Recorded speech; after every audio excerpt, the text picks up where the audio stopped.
Good afternoon. Welcome to the Peoria City Council special study session for Tuesday, February 25. Would you please rise, join us in a moment of silence, and the Pledge of Allegiance led by Councilmember Patena.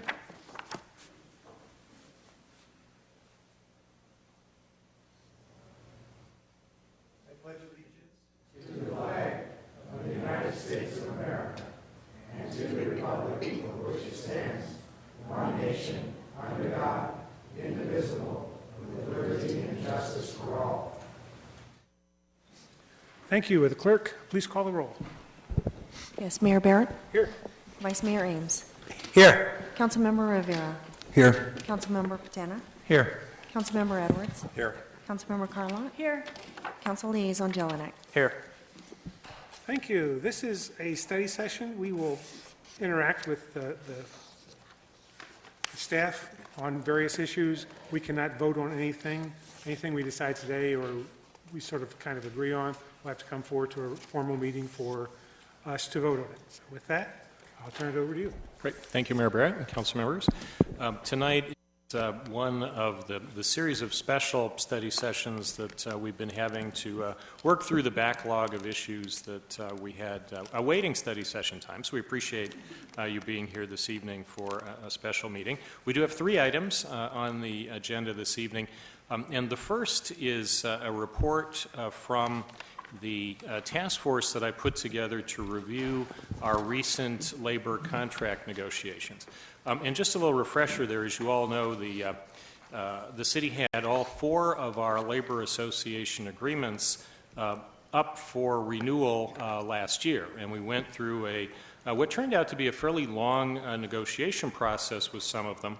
And at the end of the process, we decided that it would be really fruitful to take a pause and review what we had just been through, and to do it fairly quickly while our memory was still good on the process. And of course, as you all know, in Arizona, there's no state law that governs how a city manages the collective bargaining process. It's left to each city to set out our own rules. And what we learned going through this process, it had been quite a long time since the city had reviewed or made any modification to the collective bargaining process. So with that as the backdrop, I set the task force out, and on the screen you'll see the folks that I asked to serve on the task force, and it would be chaired by Julie Ayers, who will make the presentation in a minute, our Police Chief Roy Minter, Fire Chief Bobby Reese, Public Works and Utilities Director Bill Mattingly, Community Services Director John Sefton, and Steve Berg, our Chief Assistant City Attorney, served as the legal advisor, and Peter Christensen from our Finance Department and Don Prince from HR provided staff support. And I'm real pleased with the effort that these folks made. They rolled up their sleeves and got into it straight away, and importantly, they included and involved the labor leaders from each of the four groups, and sometimes beyond the leaders and into the executive boards of the four associations. So I think they did a great job, and I hope you'll agree. And with that, I'll turn it over to Julie. Thank you, Mayor, Council. The task force was charged with three primary roles, and that was to fully debrief the 2013 negotiations, to review, meet, and confer best practices in the Valley, and then also to review our current city code and recommend improvements. A little bit of historical background, and as Mr. Svensson mentioned, in Arizona is a right-to-work state. There are no state laws that dictate the relationship between labor units and their employers. But even further than that, we're not subject to the National Labor Relations Act. That is only applicable to private employers. And so there's also no federal oversight or rules or regulations that we're subject to as an employer. So it simply is our city code. And our city code, Chapter 19, is what provides us the outline and the process by which our relationship with our four labor units works. And so that was part of our evaluation process. We do recognize four labor groups, and we've had a history of collaborative relationship with those groups. However, in 2013, when we went through the negotiation process, We had some unique challenges. We had, for the first time, all 4 contracts were up for negotiation at the same time. We did seat 2 new council members at the beginning of the process, and probably most importantly, we were experiencing a slow economic recovery that created a situation where we had limited resources and many competing needs. So, as with any significant process, we have a lot of lessons we can learn, and the committee has worked really hard. We started our process at the conclusion of the PPOA contract, which was in November of 13, and we've been working diligently since that time to put this final report together for you. The process that we followed started with the task force bringing in an independent facilitator to conduct the debriefing sessions. And we held debriefing sessions with not only the management negotiation team, but obviously all of the labor groups as well. We also conducted research into other city codes for best practices, and those included Phoenix, Glendale, Surprise, Goodyear, Tempe, Chandler, and Tucson. And then also reviewed the current code that we have here in Peoria, which was just mentioned, really has not significantly changed since it was adopted in the 1980s. The process that we followed is we gathered all of this information, the task force came together and brainstormed potential solutions. We came up with some draft issues, draft recommendations, sat down with the labor groups, shared those thoughts and draft recommendations, and really with their help have finalized the recommendations I'm going to go through this evening. We did identify 8 issues and recommendations. These issues and recommendations may be to change a provision of the code, which would have to come back before council because only council can change the code, or some of them are process improvements which the city manager would be able to implement.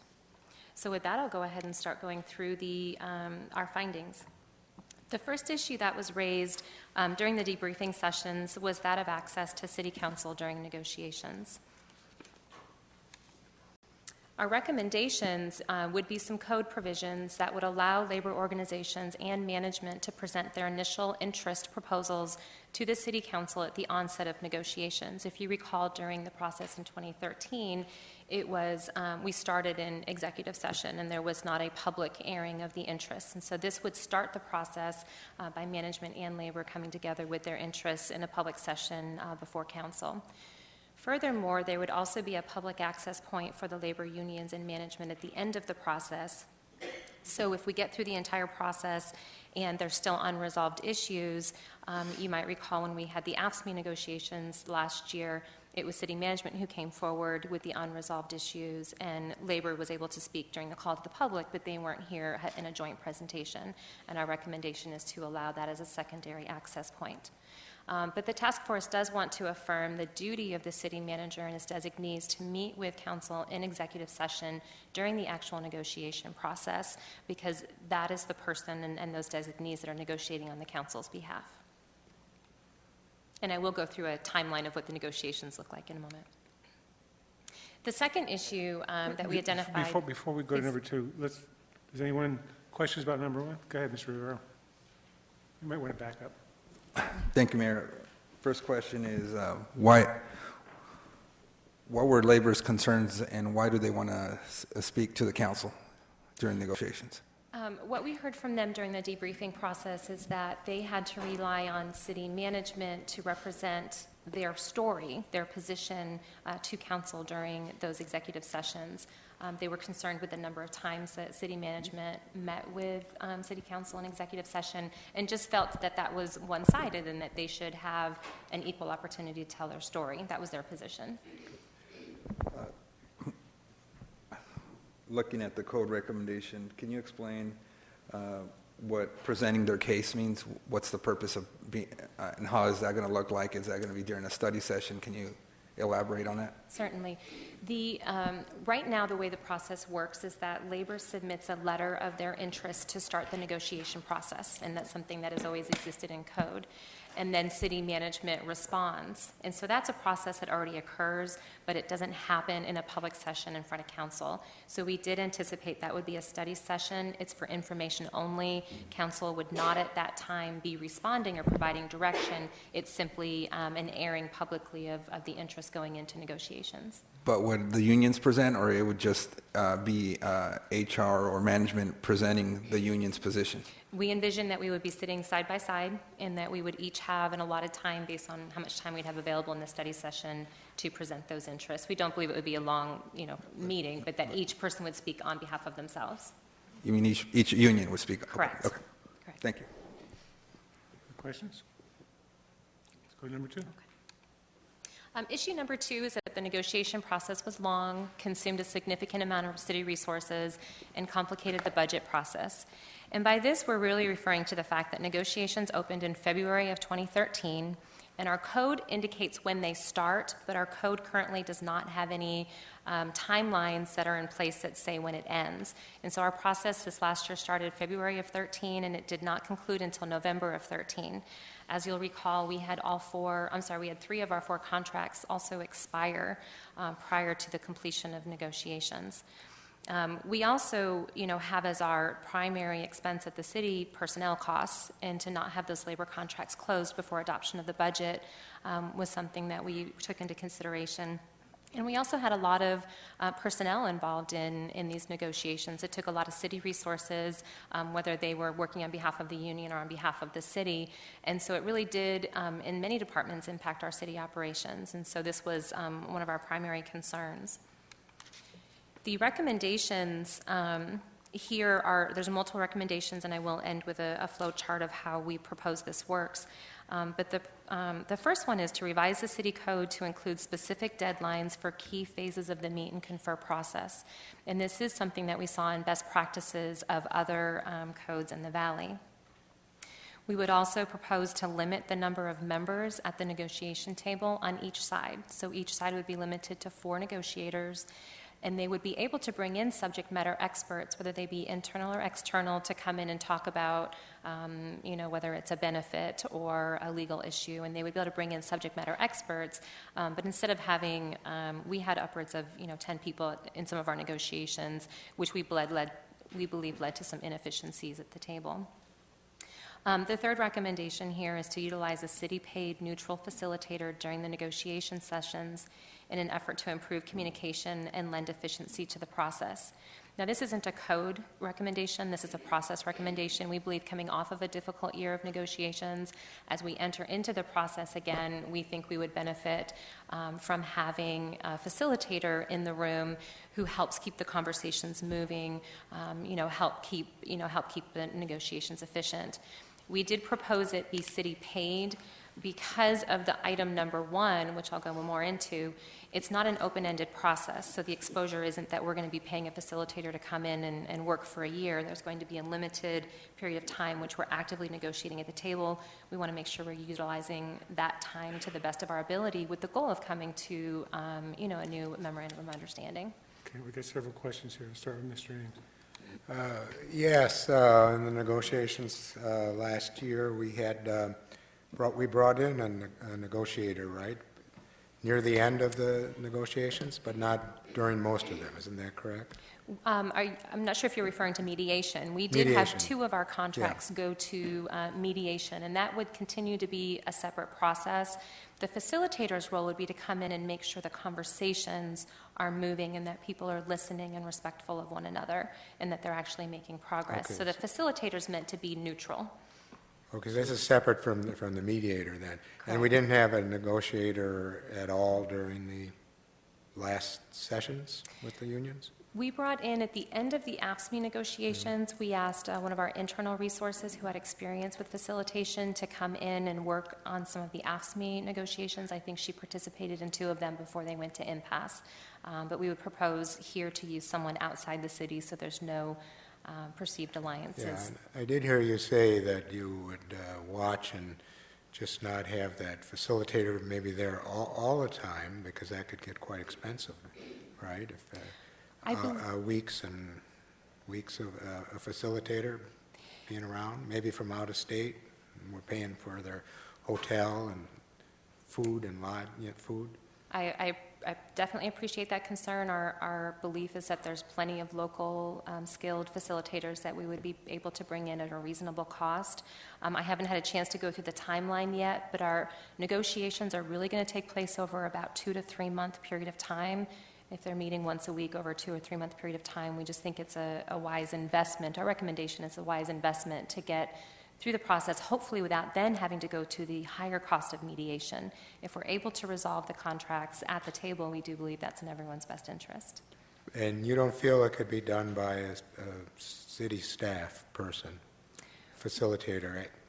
I think there's potential there. When we brought in an internal facilitator to the AFSCME negotiations, I believe there was still the belief that because it was a city-paid manager, she was on our management team, that she was not completely independent. I think the perception's important. Okay, and this would be a budgeted item then, right? That's correct. It would- Facilitator, yeah. That's correct. So we'd have to look at it in the budget, the cost. I believe it could be something that we would include in our HR budget in negotiation years. But I do believe that facilitators are not as expensive as, it's a talent that they have that they're trained in, but it's not like it's an attorney. I mean, it's just someone that we would be able to find in at an hourly rate. Thank you. Thank you. Mr. Rivera? Did labor recommend the mediator, or was this a management idea? One of the other things we're going to talk about is who negotiates on behalf of the city. And during the debriefing, labor was making a recommendation that we either use one person to negotiate on behalf of the city or use, a paid negotiator. So it really came out of those conversations. And our recommendation is going to be to use just one skilled HR person to represent the city in the labor negotiations. I'll get to that in a moment. But it really did arise out of that conversation as to how do we make those meetings, or how do we give them the best chance of being efficient while they're at the table, because we spent so many hours there this year. But was it a labor idea or a management idea? That's what I'm trying to get to. It came up during the debriefings. I would have to look back at our notes to see who actually raised the issue first, but it was something that we all had talked about together. Okay. And as far as the selection process of the mediator, is that a combined effort, or is it the city selecting? We viewed it as that we would work with them. We didn't set up yet an official process for the selection of the mediator, the facilitator, but since it was someone who was coming from outside of the city that we would have no affiliation with, I didn't see that as being an issue, but we could certainly set up a process for that. But I could be, if I recall, it could potentially be an issue if the city management picks the facilitator and the labor's not trusting who that person is. We're back to square one. Certainly we can add, because this is a process recommendation, so it's something that we can perhaps have a procedure like I'm going to recommend for a hearing officer, which is there's a strike, that we'll put forward a name and they have the ability to strike the name, and then we go in, and that's what we did with the mediator as well, is we each put forward they put forward 3 names, we selected one that was acceptable, so we can certainly put a process in that looks similar to that. Okay, thank you. Ms. Carlin? Thank you. I know that our current contracts are staggered, so that they will, again, begin on different years, but, obviously, because of the problems we had the last time, that's not guaranteed. So I don't see anything in here that talks about actually staggering them and putting some kind of a timeline in place so that we say, this is always going to be odd years, even years, things like that, to guarantee that we're not going to end up with 4 again during the same year. I'm not sure. We did not talk about that. We had envisioned that it would be a goal of the city that we would not want to go back to staggered contracts. That didn't work very well from a resource perspective. I'm not sure that we can predetermine the length of contracts prior to the actual negotiation process. I don't know if you have an opinion. Councilmember Carlott and Julie, I think we could, if we wanted to, as a matter of code, we could decide what the terms were going to be and do that. Generally, the approach has been we want to keep that flexibility so that if, there's always that give and take. If a 2-year contract, maybe you're only going to get this much, but a 3-year contract, you'll get more, and that's usually something that the negotiators have some flexibility to help them in negotiations and try to get a deal done. But I know certainly Julie's talked about being very well aware that the city's goal would be in the future to keep that in mind, that we want to stagger them as much as we can. So maybe a goal rather than a code provision might give us a little bit more flexibility. Goals are good. Goals are very good. Although, you know, I understand not wanting to put something in our code that limits the negotiation process, and I certainly am not looking towards that, although I am saying that our number one problem really was a result of having to do 4 of them at once. I don't think we have the capability of handling that in our city. So I think that we need to resolve that some way, somehow, so that we don't run into that problem again. Yeah, excuse me, if I might jump in, I think that is a significant concern that we struggled with this last time, was having all 4 of them up at once. It taxed the Human Resources Department and also the management of each of the departments that had contracts up. So having a statement in code, whether it's a firm requirement or some aspirational statement that we'll be working toward a staggered contract regime going forward, I think makes a lot of sense. Okay, We need to kind of figure add that in here figure out how we're going to exactly say that, because I think what you don't want to do is tie your hands so that you're in a situation where you can't negotiate, say, a 2-year or 3-year agreement, depending on where the others might be lining up in time. But I think as a strong point of a goal, I think we absolutely should and can do that. So let us craft that language when we bring this back for action, because I think it's a good point. Thanks. All right, so what I have on the screen now is what the proposed labor negotiations workflow would look like. The first thing you'll note is that the process would start significantly earlier than what we had in our 2013 negotiations. And the intent here is to have the process begun and completed before budget adoption. So the process that we're proposing would start as it does today, with labor submitting their interests in writing by September 1st of whatever year the fiscal year the contract expires. The city manager or designee would respond by September 15th. And then at the first council meeting in October is where we'd have that joint presentation between management and the labor group that is going into negotiations. Then within 10 days of that council presentation, the actual negotiations would begin at the table. To recap, there'd be no more than 4 representatives on each side of the table, proposing a neutral facilitator, and then bringing in subject matter experts as necessary. The other important date here is December 15th, and the way that this is structured is that by December 15th, if there has not been a negotiated MOU, the process at the table stops. And then we have the option of going to mediation similar to our current process, or actually exactly like our current process. So December 15th, the time at the table ends, and then the way that our current code is written, either side may opt in or out of mediation. And obviously the city last time went to mediation with 2 of our groups, and the 3rd group chose not to participate. So those same options would be available. And then if by February 7th the mediation or no mediation is successful, that's when the groups will present to council any unresolved issues, and council will provide their direction similar to what we did with AFSCME this last year. The important difference is the AFSCME direction received by council became work rules, and those were imposed upon the bargaining unit. What we're proposing here, and what we saw in some other codes, is that we will take council direction, drop it into a proposed MOU, and let the membership vote on that MOU.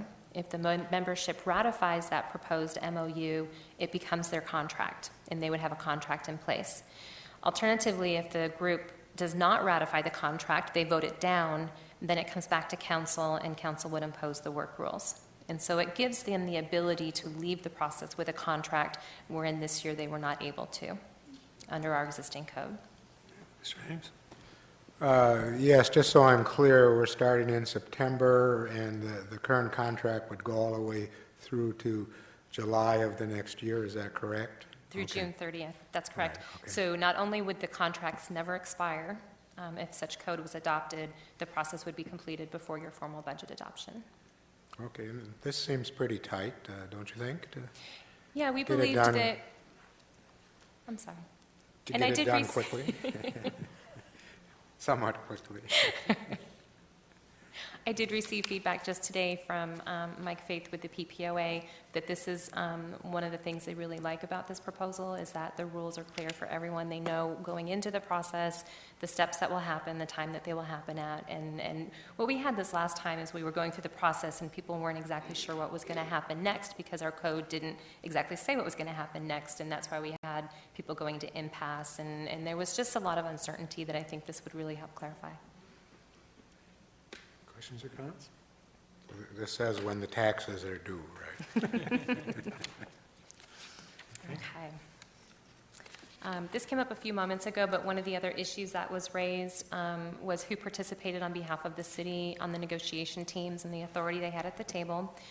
And one of the issues we heard from not only the labor side, but also the management side, is that by us including people in the chain of command at the negotiation table has impacted future relationships between those managers and the employees who participated on the labor side. So our recommendation here is a process recommendation that in the future the city consider using a labor relations specialist from Human Resources to lead negotiations with the employee organizations on behalf of the city manager. This is a method the city has used, I understand, historically in the past, and the labor groups liked this concept. It came up during their debriefing session, and we're comfortable with this as well. Dawn Prince in my office is the workforce administrator. She's been working with us on this project, and her job in that role is to be working with the labor groups on an ongoing basis, get to know them, get to know their issues, and have those relationships established before ever going to the table. Mr. Rivera?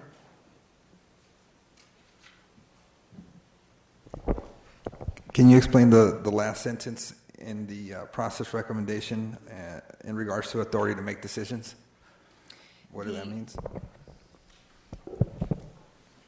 This time around, some of the feedback that we received from labor was they didn't feel the people at the table had authority to negotiate. And I think that was a function, in some ways, it goes all the way back to we had 4 negotiations taking place at the same time. And the structure that we put into place to manage our resources was to have a steering committee that was working with council to receive your direction, and then the steering committee was communicating that direction to the 4 groups we actually had negotiating at the table. And so I think that led, to some belief that they weren't really negotiating with the right individuals. And so what we thought we could do is, in future negotiations, we already have staggered contracts moving forward, that the process will just be cleaner. I mean, the people at the table did have the authority to negotiate. That wasn't an issue, but there's a perception issue there that we wanted to acknowledge and to address. So there is no difference in what happened in the past and what will be happening under this policy. So we're just putting it in writing. That would be correct, and this is actually a process recommendation of who is actually the one at the table negotiating. Their authority level is not changing from what has previously happened. Okay. Thank you. Mr. Ames? Yeah, I think this is a good idea. It keeps it more neutral, because I know there were some disagreements with people in the chain, in the departments, chain of command. Okay. The 4th issue that we spent time discussing was our mediation process. And I would like to point out that of our 4 contracts, 2 of them were resolved last year during the mediation process. But we did review a couple of issues. The first is that our code is unusual in that it requires our mediator to file a written report with council if mediation is unsuccessful. And so that is an unusual provision in our code, and that's something that we had a discussion with our labor groups about, and they asked us if we would leave that in. And after discussion, it is our recommendation to leave that role of the mediator intact. So if there's unresolved issues, if mediation is not successful, in that meeting when we become before council and discuss our unresolved issues, you'll actually have 3 pieces of information. You'll have the management side of the unresolved issues, you'll have the labor side of the unresolved issues, and you will have a report from the mediator of the unresolved issues. And so our recommendation is to leave that process intact. It may be unusual, but we think it's probably beneficial. The other issue that came up with mediation had to do with tentative agreements. And tentative agreements are, as you're going through the mediation process, you agree on something, so you kind of check it off and move it to the side as you work on your other issues.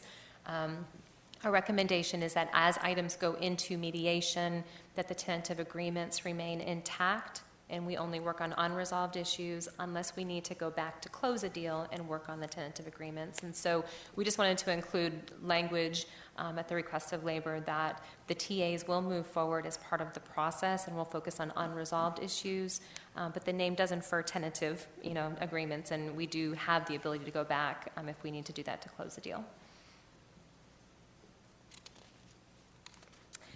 The fifth issue was that some represented employees expressed concern during negotiations that they did not want to be represented by an employee organization. We started hearing this complaint most significantly once the contracts began to expire and their annual, increases were coming due, and there was no contract to provide them with those increases. We've done some research and we've discussed this issue, and we really don't have a recommendation because City Code already has a provision for decertification.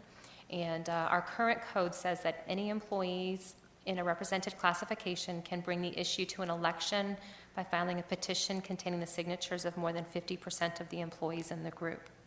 And so because there's already a provision that would allow employees to decertify the union, we don't have a recommendation on that issue. Questions? I'd like to make a comment here. I think 50% is too high. I would like to see it knocked down to about 25%. That would be my recommendation. When you have an employee group, if this requires half of them to want to have an election to see whether or not they want to decertify. And I went through this at the Arizona Republic many years ago. And as soon as that starts, the intimidation factor begins. So I would like to see a lower number, which would give everybody a better chance as to whether or not they can have the election. And if 25% sign for it, and the vote is not to decertify, then there's no problem.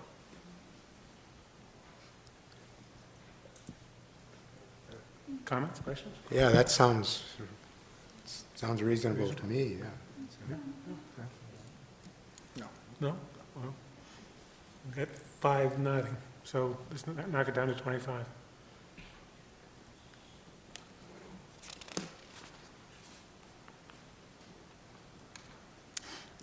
The sixth issue that we identified was lack of accountability for unfair labor practices. And if you recall at the beginning, I highlighted that there's no federal law and there's no state law with regard to labor relations. And so when we talk about unfair labor practices, what we're referring to is simply Chapter 19 code violations, and to have a process by which they can be resolved.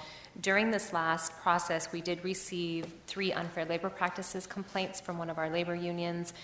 Code is silent as to what's supposed to happen when we receive those. We certainly investigated them and responded in writing, but I'm not sure either one of us were satisfied that the issue had truly been resolved. And so we are proposing as a code recommendation a process for adjudicating allegations of city code violations under Chapter 19. Either labor or management could file the complaint, which would go to the city clerk's office.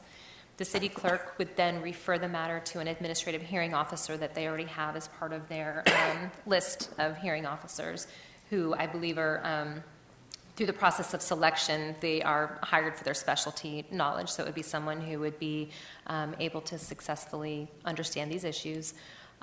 We would write into the code that the labor or management could strike a hearing officer once, and then it would go to the next name on the list. And ultimately, the first thing that the hearing officer would do is determine if they have jurisdiction, that if the complaint were true, would it be a violation of our code? So the first thing they would do is decide if they had jurisdiction. If they have jurisdiction, they would hold a hearing, and they could assess a civil penalty of not more than $500 to anyone who's found to have violated the code, and the hearing officer decisions would be final. Would the penalty be against the individual or against the organization? The organization. Okay, thank you. Questions?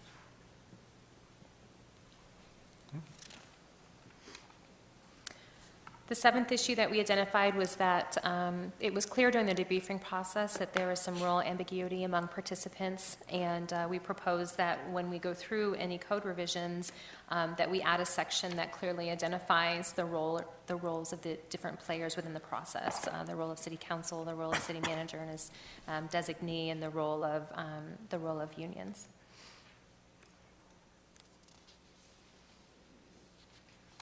And then, sorry, go there. And then the eighth and final issue, we felt that there was inadequate communication with employees during the negotiation process. The way that the code is currently written, it really requires the city to be silent and allow the communication to take place with the labor groups and their memberships. And we had a lot of concern during the process that our employees didn't feel like they really knew where we were and what was happening. And so our recommendation is to create a labor relations section on our website so that during negotiations, Human Resources can simply add factual, neutral information about where we are in the process so that employees would have a place to go and at least understand, and especially when you consider if we adopt those new timelines, they'll understand clearly where we are in the process and what happens next. Mr. Haynes? Yeah, this would be a public record then, right? That's correct. Yeah. Are all these negotiations public record anyway, or sometimes they go into an executive session? Vice Mayor, that's the easy one to confuse. The executive session under the open meeting law is actually separate from the public records law, so it's a different analysis. Just because we do something in executive session, it still might be a public record. So it would just be a public record analysis, and during negotiations, although they are public record, there's an exemption that allows them to be kept private under the law during negotiations, and then at the end, there's a public record of whatever the results of the negotiations were. So that's usually how it plays out. Okay, but if they went on the website, they would be known. That's right. I'm going to take a stab at this. So you're updated periodically about the status of negotiations. So if they agreed on uniform allowance, just pull something out of the air, that would be posted up. But if they were discussing, if they were still negotiating salaries, you would just say salary negotiations continue. Actually, we weren't considering that level of detail. We were simply going to say something as simple as, interests have been received, which would be a public document, so we could have those posted. But it would simply say during negotiations, we would not be talking about subjects or tentative agreements. It would simply say negotiations are currently ongoing, or negotiations have ended and we're in mediation. So it would not contain any specific information. It would be simply where are we in the process. Okay, in terms of the timeline you showed us where we're at on each step. Correct. Oh, okay, well, that's... Other questions? Go ahead. Yeah, I'd really like to thank you for bringing this forward and for including all of the stakeholders in this, all of the associations. I mean, this document is inclusive, and it takes into consideration all of their comments and issues, and obviously all of the reasons why things took so long the last time. And hopefully now we will have some clarity, and our code will show exactly what we need to show in order to be able to move forward with a systematic, organized process from now on. So I really thank you for doing this. I think it's great. Mr. Patana. Thank you, Mayor. Julia, just a question. After this task force convened, at what point did you get the labor unions involved? The task force met, I believe, 2 or 3 times to talk about the process we were going to use to get the project completed. But really the very first thing we did was hire the facilitator to come in and do the debriefing sessions. And so the labor units all participated in the facilitation sessions. The public safety groups asked to be debriefed together. And so that did occur, and then asked me and the management teams were debriefed separately. So they participated in the debriefing session. Then when the task force went back to analyze all of the research and the information we gathered, we came up with our draft recommendations. We then held a meeting with the labor groups to review the recommendations and get their feedback. And then there's been some recent written communications where they've indicated, like I mentioned, a phone conversation with Mike Faith today, some support. Okay. Did the labor unions participate in developing the recommendations as well as the task force? The task force came up with the issue identification, and a draft recommendation. So for example, on mediation, the task force said, it's really unusual that we have this provision in our mediation that the mediator writes a written report. And so we were actually looking at, well, maybe we should go to a traditional mediation. When we went and we made, when we had the discussion with labor, they said, we really think there's a reason that's in there. We like that in there. Let's leave that in there. And we left it in there. So they helped very much to shape the recommendations and reacted to the work the task force had done. Okay. Last question. Would you be kind enough to go back, all the way back to number 1? I have a question on that.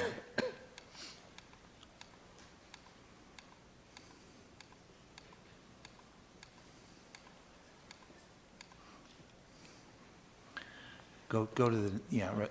On the second bullet point, it says if there are unresolved issues when the window for negotiation elapses, the employee organization and management will present their case to the city council.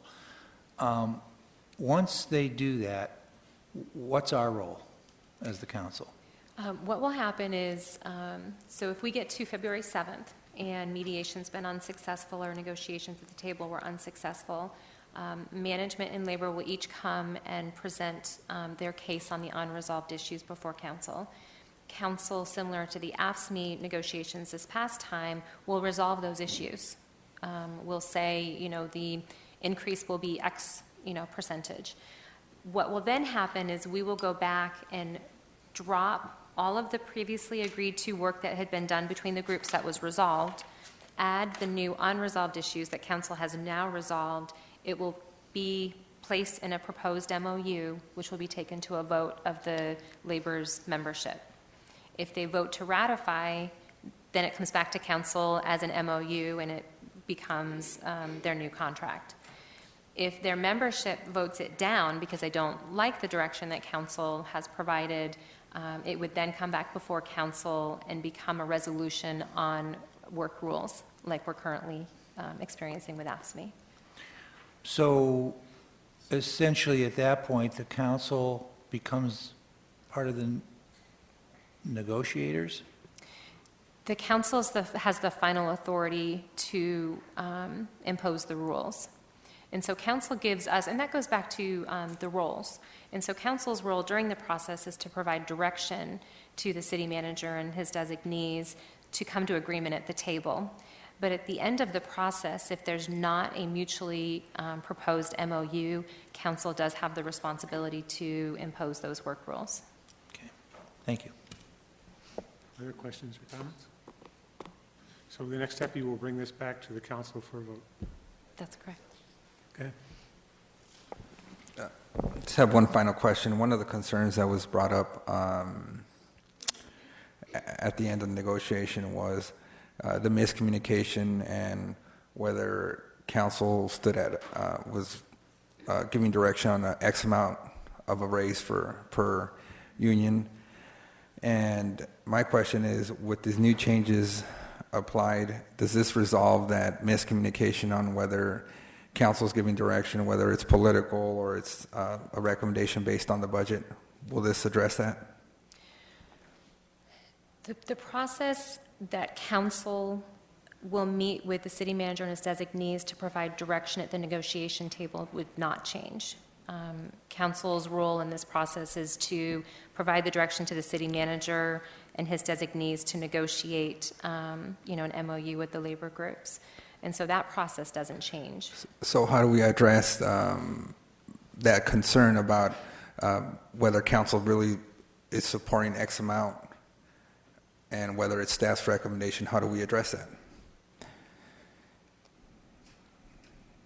Perhaps it's when we're in executive session and we're obtaining that feedback from council as to the direction is where, we need to be certain that when we're then leaving with that information and the consensus of council on that direction, that is, then what is carried forward.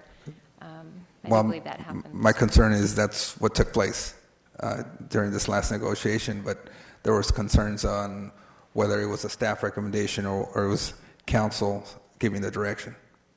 Yeah, it's certainly the process is designed under the current code and under the proposed changes that it is council's direction that forms the city's position at the negotiation table, and that would continue. But in that process, staff will be giving a recommendation also, right? Certainly, if during those executive sessions, council wants a staff recommendation to then formulate your direction, yeah, that's certainly, I would believe council would want a recommendation. that's certainly something, as we're going through that process, we would work with you on, absolutely. Okay, thank you. Thank you. Other questions or comments? Thank you. All right.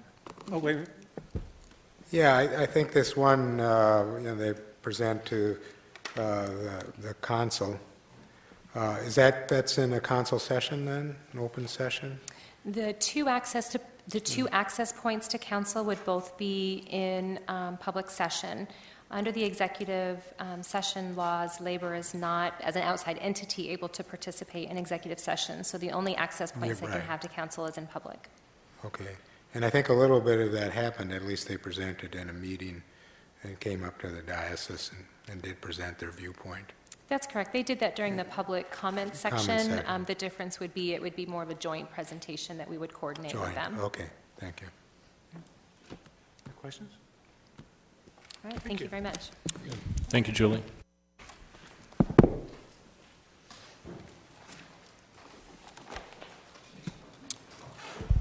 Next item? Okay, very good. And this is kind of a big shift of gears from the labor discussion, moving into the policy with respect to community facilities districts.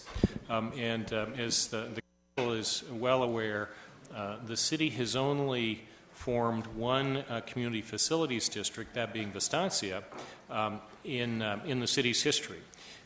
It is a tool, however, that is often sought by developers in a way to fund the infrastructure and improvements for significant, primarily residential developments. It's commonly used throughout the state of Arizona, and as we begin to see development, particularly residential development, increase as the state comes out of the difficult recession, we're certain that there's going to be a number of developments that will be coming to the city requesting that the city form community facilities districts. In anticipation of that occurrence, we wanted to spend some time with the council tonight going over the policy for community facilities districts and raising a couple of points that we will want council direction on with respect to that policy. So I think I've talked long enough so that our speakers can change out here now, and I'll turn it over to our Chief Financial Officer, Brent Mattingly, to introduce our speakers and the subject. Brent? Thank you, Carl. And Council, thanks for your time today. CFDs might not be at the top of your list of most interesting topics, but choosing your choice to create a CFD can have significant financial implications on our city and on our residents, so it is an important topic. We're really having this CFD study session for a couple of reasons. We have some new council people that weren't on the council when the Vistancia Community Facilities District was formed. It's helpful always to kind of bring the citizens up to speed on a topic like this. And we also believe that there are property owners who are going to be asking the city to consider community facilities district financing for their projects. So this is our suggested agenda for this afternoon. Spend a few minutes on kind of the history and characteristics. Where did CFDs come from? Talk a little bit about the City of Peoria's current community facilities district policy, and it's been about 5 years since we've actually talked to the council about that. And then probably most importantly, we would like to get the council's policy guidance on 4 specific issues this afternoon.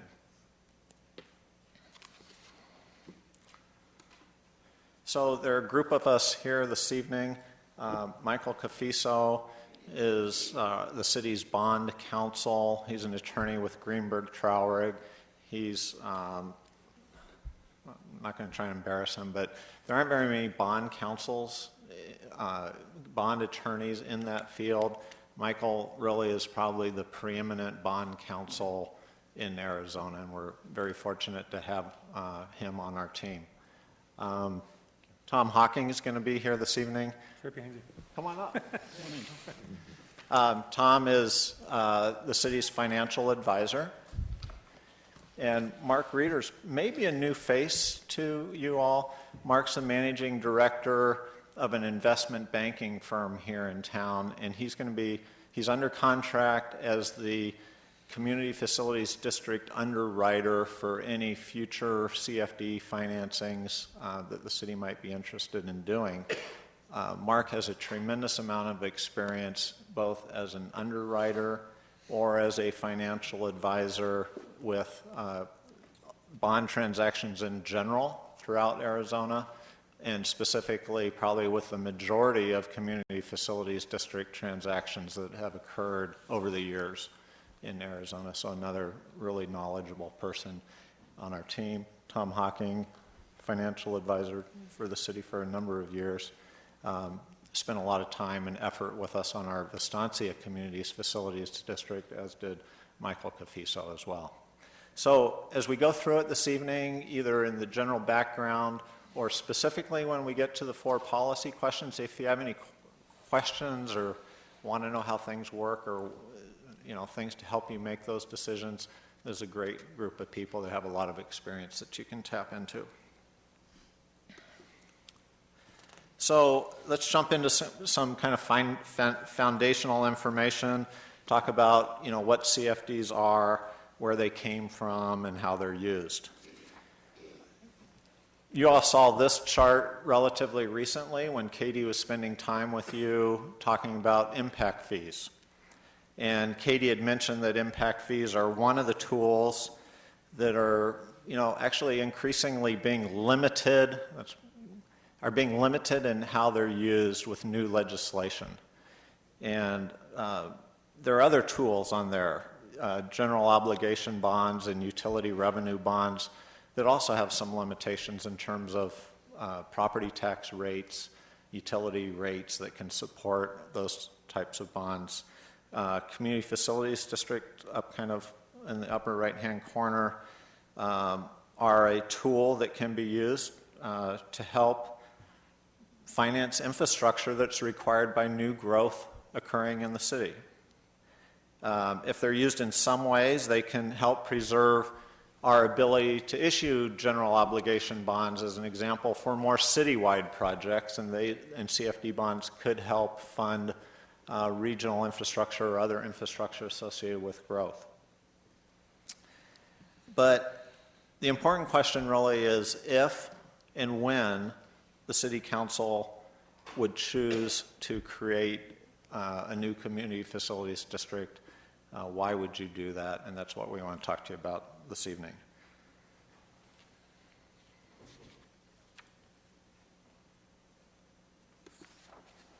So where do they come from? Actually, in Arizona, they've been around for 25 years. They were created by legislation. That legislation was really kind of championed by developers.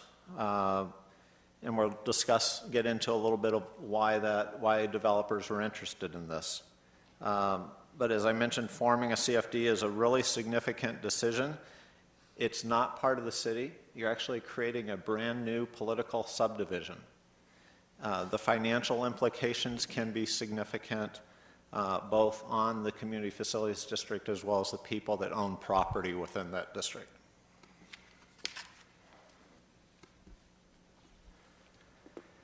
So, as I mentioned, CFDs are one of the mechanisms that can be used to construct public infrastructure. Typically, that's done through tax-exempt bonds. Those bonds can be issued either up front to go out and build that infrastructure or reimburse a developer for infrastructure that they've built, or the bonds can be issued later and used to acquire infrastructure that the CFD wants to purchase from the developer. Property owners actually request the formation of a new Community Facilities District, but it's your decision as a city council whether or not you decide that you want to form that new community facilities district. An important characteristic to keep in mind is that the property owners within that community facilities district are responsible for paying the debt service on any bonds that that CFD issues. Okay, question? Yeah, so property owners propose this, but do we get involved in any kind of active way of encouraging this with some developers? Or do we just sit and wait? Well, typically a developer, the city has a process where an interested developer would submit a CFD application to the city. That is what the contents of that are pretty well defined. And then the staff would meet with the developer to discuss their application, review it, and I'll talk about in a few minutes. This has happened on several occasions over the years in Peoria, and there were different results with each one. But there would be a review process, and some of those then might ultimately come to the city council for consideration. When I say the property owners request the creation of a community facilities district, typically they're at that point in time that's done, there's only one or a small group of actual property owners. The land hasn't been developed at that point in time. So CFD, the legislation allows for a wide variety of infrastructure to be built. You can see that there, water and wastewater and streets and parks and pretty much a lot of infrastructure that you could think of legally is permissible to be financed through a community facilities district. There are really two different types of community facilities district bonds that are issued in Arizona. Those are general obligation bonds or special assessment bonds. And let me spend just a minute going through each of those. A community facilities district general obligation bond is very similar to a city general obligation bond. They can be used for regional infrastructure, again, either issued up front to build it or to acquire it. The key point is that the debt service is secured by an unlimited property tax on each of those parcels within the community facilities district. What does that mean? This is a risk factor that needs to be addressed. That means that the tax rate within that community facilities district has to be set at whatever level is necessary to pay the debt service on those bonds. So even though we talk about capping it or having a target tax rate in Vistancia, you'll recall it's $2.10. Legally, that $2.10 has to be set at whatever rate is necessary to pay the annual debt service on those bonds. And it can be difficult. It can be really difficult to maintain that $2.10. And some new legislation probably makes it even more difficult than it has been in the past. So what happens if the tax rate doesn't generate enough revenue to make those debt service payments? What we try and do is have what we call a developer contribution available either through an agreement, typically called a standby contribution agreement, that can make up the shortfall each year in the debt service. That has happened, in fact, in Vistancia. There's been a significant annual payment required from the developer to keep that, so we can try and keep that 210 tax rate at that level. There can be cash deposits available to make up the difference if there's a shortfall. There can be letters of credit in place with financial institutions that can be drawn against to make up that shortfall. So there are a number of things that the city would normally try and do to provide financial security to the people that live within that community facilities districts to protect, if you will, their tax rate at a certain level. Okay, question, Mr. Ames. Yeah, this secondary tax rate, this is beyond the city's tax Yes, sir. rate, right? This is additional tax rate. And I guess if they do a CFD, they really then aren't going to be paying impact fees, isn't that correct? Because they're going to be doing the infrastructure themselves. Typically, whatever infrastructure is constructed using a community facilities district financing, you would not include in an impact fee. People in Vistancia do pay impact fees. Residents within the Vistancia Community Facilities District pay their annual $2.10 tax amount on their property tax bill. They also paid, the home builders paid impact fees, but the impact fees were less than they would have otherwise been because they were reduced for that infrastructure that was financed through the. So some impact fees would be left, such as police and fire, for example, right? And even in the case of water and wastewater, there could be an impact fee left, but it might be a reduced amount. Thank you. The other form of bond that it can be used are CFD assessment bonds. In that case, the cost of that capital project is assessed to each parcel based upon the benefit that's received by that parcel from that project. And so that process involves hiring an assessment engineer who looks at the project and goes through calculations of how much of that cost is allocated to each parcel.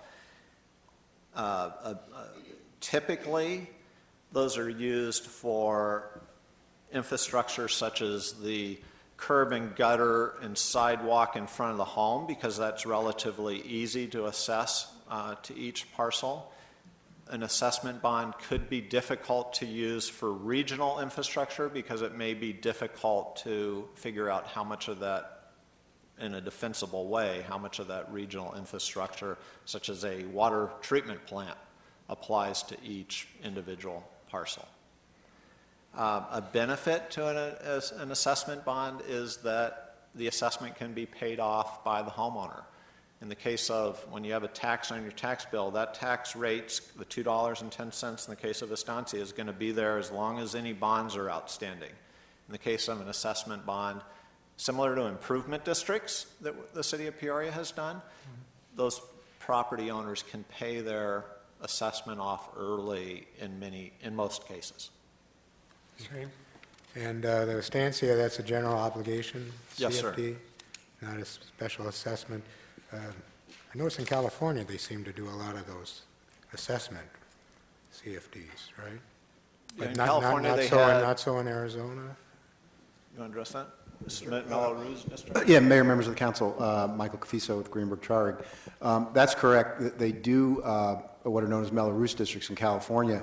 Right. They are a hybrid sort of assessment bond, though, because rather than basing the assessment on benefit, they actually base it on value of the property. So it's an assessment, it's treated like an assessment, but it's levied based on value as opposed to benefit. So it works kind of like a hybrid property tax. Okay. Ms. Scarlett? Thank you for that, because I would like to get some more information on the assessments. To my knowledge, which is very limited, assessments can be structured in different ways. So I'd like to hear some of the different ways that assessment bonds can be structured. So one way we know is that it can be, curb and gutter, what's directly attached. Another way is possibly regional infrastructure. Another way is what you just said, which is a different kind of levying. And then we're talking about them being paid off early. I'd like to also hear about the stopgap that is necessary in the general obligation bonds and how that is dealt with in the assessment bonds. Either Michael or Mark, do you want to? I'll try to start. There were a number of questions there. Sorry about that. No, Mayor, members of the council, those are good questions. Mr. Mattingly expressed one of the issues with assessment bonds, and that is, and I probably should have been clearer, in Arizona there is only one way to assess, and that's based on benefit. It's unfortunate we don't have other mechanisms like what I described in California, but in Arizona it's purely based on benefit to the lot. Law, that's the law. That's it. Okay. And Mr. Mattingly expressed the biggest issue with doing assessment bonds is often how you figure out how lots benefit. The other problem with your question about regional infrastructure is an assessment is only enforceable if the property that is assessed ultimately gets the benefit of the improvement. So you have to be sure that the improvement is actually going to be completed or else when the district goes out and borrows the money, if the asset's not completed for any reason, the property owner does not have to pay the assessment, and if they don't pay the assessment, there's going to be a shortfall for payment of the bonds, and you're going to have a huge problem on your hands. Can I ask a Sure. question about that? So if you're going to build a water treatment plant, you can't assess that on the property until after it's completed, until you build it? Well, that's right, until you're sure it's going to be completed. But you Sure, also have or to take into built. another issue is the last lot that you assess has to have that in place at the point the assessment's put in place, or the guarantee that it's going to be there. So do you want to, for instance, in a piece of regional infrastructure, if you need a wastewater treatment plant for 500 lots, but you can only build the wastewater treatment plant once to service the 500 lots, are you going to want to build it up front and assess all those lots at the very beginning? It probably doesn't make sense to do it that way. And so you're going to end up probably wanting to assess those lots later in time. That's why it doesn't work well for regional infrastructure. We typically use it for localized infrastructure. Okay, but can you not plan all of your infrastructure and utilities in advance and say, these are all the things we're going to need for this many lots, I'm going to assess this many lots for everything, even though it's not built yet? The challenge there is that, again, these assessments, and we're going to drill down in a lot of detail here, but these assessments are in Arizona are based on a statute that was put in place in the teens. And basically, assessments were really originally developed for putting in water, sewer, curb and gutter after development was already in place. For the assessment to be valid, you have to go through a really extensive process to make sure that you've protected the rights of the property owner, or you have to have every property owner waive their rights to complain about the assessment. So it all has to be done up front. In other words, when you have, as Mr. Mattingly described, a single or two property owners that you're dealing with, and you say to them, okay, we're going to put assessments on property, will you waive all your rights? They say, sure, we'll waive all our rights because they want that to occur. When you start selling off property, which is the natural progression in a development project like CFDs usually cover, you're not going to have that luxury because you're not going to have the infrastructure all built at the time the developer wants to start selling off lots. So what you're going to end up having to do is go to those subsequent home buyers or home builders, if you're at that stage, and get each of those folks to waive their rights to complain. And so it gets really muddled and really complicated real fast because to protect the district, and remember the district is going to be governed by you sitting as the governing board, we want to make sure you're ultimately protected. So we're going to say we have to have waivers that are 100% guaranteed to work, so we're going to need legal opinions and certifications and a whole bunch of other stuff that ends up being impractical the more land you sell to accomplish.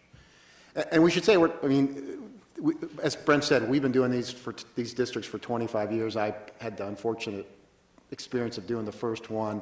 Each of them is very much different in the way that we do them. Vistancia was was groundbreaking in terms of the way it was done. I mean, large districts with large letters of credit. That district, at least in the minds of the public, has worked out really well for everybody involved. So they're all different and they all develop differently. I tell people all the time that, unfortunately, this stuff we've been doing for a couple of hundred years, and we've kind of figured out how far we can push things, and we've pushed assessments to the furthest extent we can push them. We have used assessment bonds in very limited cases for regional infrastructure, for instance, but it was with the agreement of all the property owners that the piece of regional infrastructure was going to be built immediately, they were all going to be assessed immediately, and they were all going to waive their rights immediately.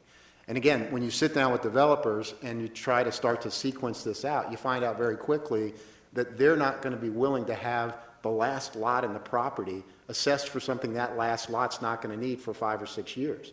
But again, to build that plant, you got to build it up front, and you got to make sure it's going to be completed.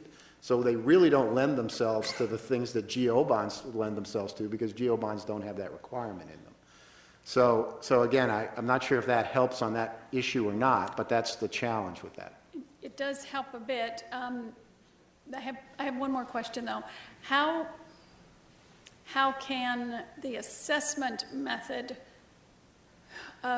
guarantee, if you will, the tax amount? Mayor, members of the council, we fix the assessment up front. So in a simple example, if you've got 10 lots and you know the improvement, and again, this is the other reason you have to know what it's going to cost, and you know the improvement's going to cost $1 million, then you put $100,000 on each lot. So going in, you know exactly what the amount of the assessment is going to be. Folks at the beginning, and those who've been through the assessment improvement district experience know from what we've done with the city, there is a cash collection period. I can come in and pay off my lots. In these development-driven districts, they're not going to do that. They're going to want to leave the assessment in place. So we know we're going to have 10 lots with a $100,000 assessment on each. We're going to go out and borrow $1 million. That's going to pay for the project. And then those 10 lots each have the right to pay $100,000 plus interest over time until the bonds are completely paid off.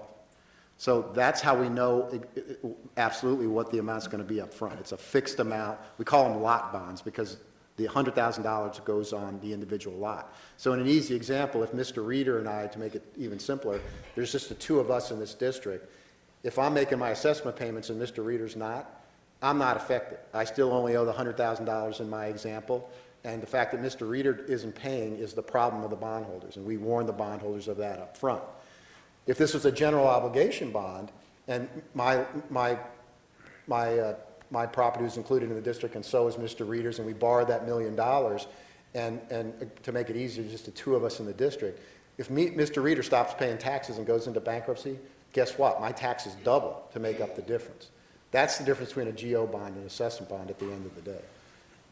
Now, the way we sell assessment bonds is that because we have that limitation, we look at a lot more closely at value to lien. What we look at is we say, okay, if we're going to put $100,000 of lien on that lot, we want to make sure that folks are going to stick around and pay the debt service. So we get an appraiser to tell us, right now, that property's worth $500,000 a parcel.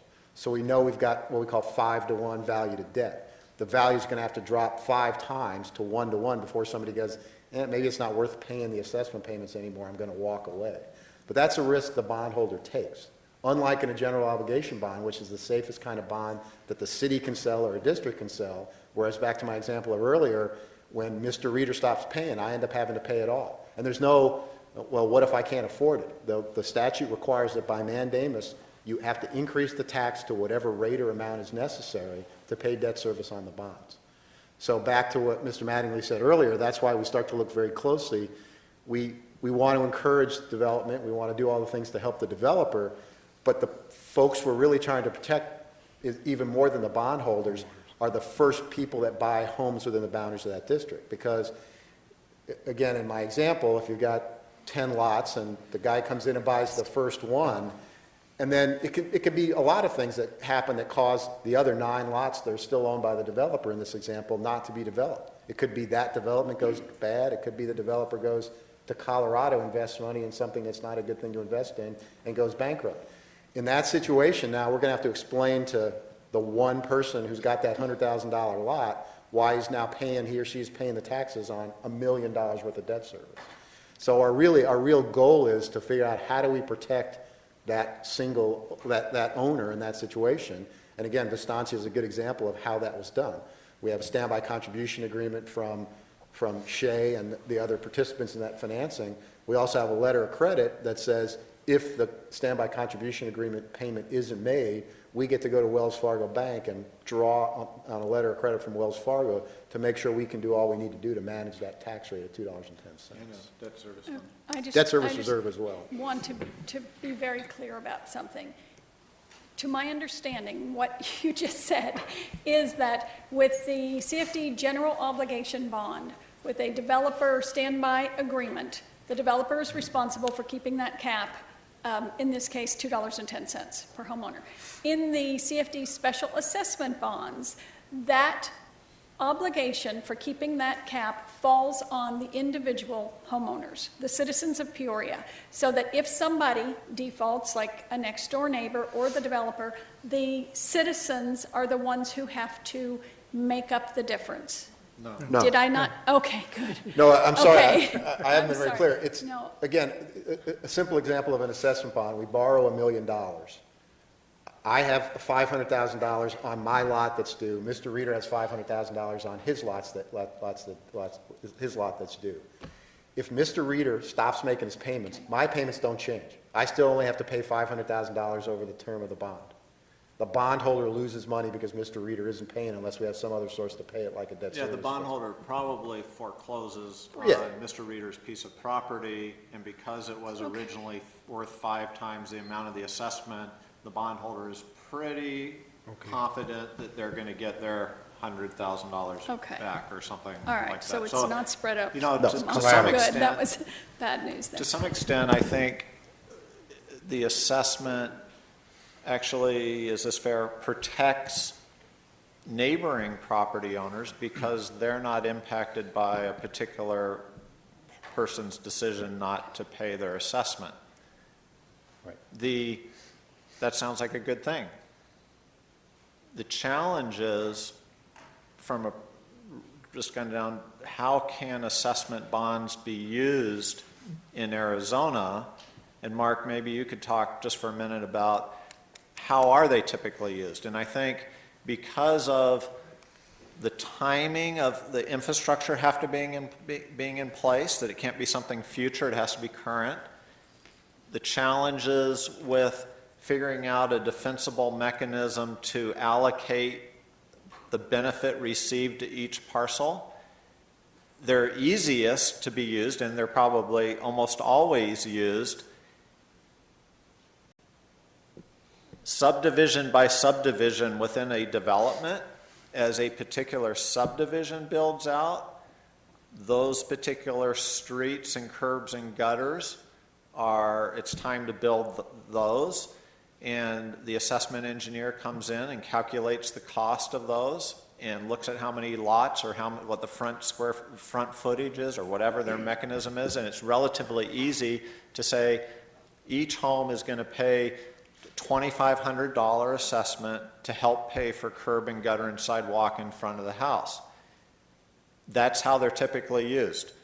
They're difficult and probably rarely used, except in the case of this Watson Road deal, not used for regional infrastructure. There are too many problems. A developer also doesn't want an assessment on all of their vacant property to pay for a piece of regional infrastructure. They want to time that assessment with the homeowner moving in for that particular parcel. So, and I was going to talk about it in a little bit, but Mark, maybe you could talk about, assessment bonds. You've seen them more typically for that subdivision, local subdivision infrastructure, and you tend to see them in Florence and Coolidge and Marana and Sarita and Buckeye. There's some exceptions to that, but for the most part, in kind of those more rural areas where there's an incentive really to the developer to get that developer to buy that 2,000 acres of farmland in a remote area because the town wants that development and those homes in their community. Right. Thank you, Brent. Mr. Mayor, members of the council, good evening. Mark Reeder with Stifel Nicholas. It's a pleasure to be here this evening. Obviously, we're talking about two types of bond transactions here, the general obligation bonds, which Brent laid out, bonds that are repaid from secondary property taxes. The amount of property taxes based on the value of your home, the value of your property, and whatever the tax rate is, very, very similar to Vistancia. As mentioned, generally used for regional public infrastructure with a public policy tax rate of X amount. In your case, in Vistancia, as you know, it's $2.10.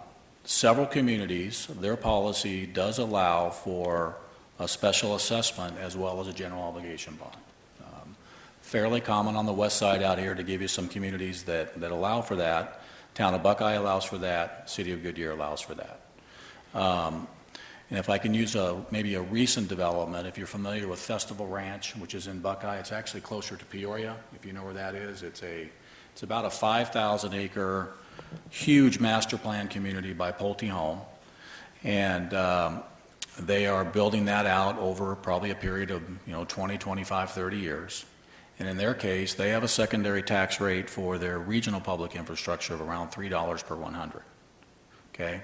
In addition to that, Their policy allows the developer to utilize special assessment bonds in an amount not to exceed $2,000 per lot for in-track public infrastructure, okay, to make it real simple. So not a significant burden on the property out there, but a burden to help pay for some of the in-track public infrastructure. So Michael brings up a really good point on special assessment bonds relative to the whole procurement process and to make sure that, that ultimately there is a benefit received for that assessment, because if you don't have that, you have a problem. So what Pulte does is they do it in very small phases. So what they'll do is they'll actually go ahead and advance dollars, and they will actually build that public infrastructure. If not build it, they are in the process of building that public infrastructure for the in-tracks, road, curb, gutter, and some utility work. So we're able to kind of overcome this one issue relative to how the benefit happens if the infrastructure is not built by them, frankly, advancing the money, entering into the appropriate contracts with the appropriate guarantees to ensure that on a phase-by-phase basis that infrastructure is in the ground. Does that make sense? Mm-hmm. So they then allocate that $2,000 per lot back to each of the residential homeowners, and when they move into that house, they absorb that assessment, and they pay it off over 25 years, or they come in, frankly, oftentimes, and they will pay that assessment off, as Mr. Mattingly said. So when they move into that home, they have a $2,000 assessment, and they have a secondary tax rate of about $3 per $100. So that's one way that we've been able to kind of work around this technical issue of the infrastructure being built, so that we can actually levy that assessment in a legal manner. Go ahead. I appreciate I'm going to that. wind this up and we're going to move on. Okay. I appreciate the combination. How does it appear to the taxpayer? Is it seamless? Do they get one rate, or do they have two additional taxes? How does that look to them? Right. I'll take a stab at it. You might want to. Yeah. How does it show up on their tax bill? It shows up on the tax bill as two line items. What we do is enter into a contract with the Maricopa County Treasurer's Office to collect the assessment. The taxes are collected like all their property taxes. So on the tax bill, it'll say, XYZ Community Facilities District, $2.10 per 100, this amount. And then it'll say XYZ Community Facilities District assessment area for this amount is your annual and semi-annual payment, and they divide it up that way. So it's a lot better than it used to be, because what we used to have to do, and your staff would have to do it, is actually send separate bills from the city on behalf of the district, like your semi-annual insurance bill or whatever. But now we finally got the treasurer to agree to do the collecting, so it's at least all in one bill. Yeah, I have a quick question. The special assessment in Arizona, it's a state statute. It's got to be based on benefit. Is that right? Yes. Not necessarily the case in California. They have a lot of variations, Right. Melrose and Right. so on. Okay, thank you. So the short version on this is like where you're dealing with Estancia, the developer is essentially guaranteeing it's the $2.10 rate. On the other one, the bond issuer is the one assuming the risk. The bond buyer, the owner. Oh, the bond buyer. Ultimately, yeah, that's the, and again, Well, in both cases. yeah, guarantee is sort of a strong word. It's as much like a guarantee as we can make it with the tools we have available to us. And again, we're trying to protect that taxpayer from having his or her rate go up. So we provide the standby contribution agreement. We hope that the SHAE pays it in the case of Estancia. If they don't pay it, we've got, as Mr. Mattingly reminded me, a debt service reserve fund, and then we've got the letter of credit. So we really want to look out and make sure, especially for the first one you guys did, and as big as it is, that we put all the mechanisms in place to keep that 210, the tax rate.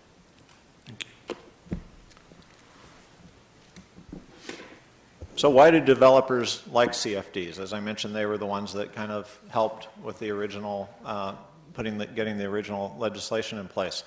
Because it is tax exempt financing, it tends to be at a much lower interest borrowing cost than they can get in their normal sources of financing. And it's long-term financing. It could range anywhere from 10 years to 30-year financing.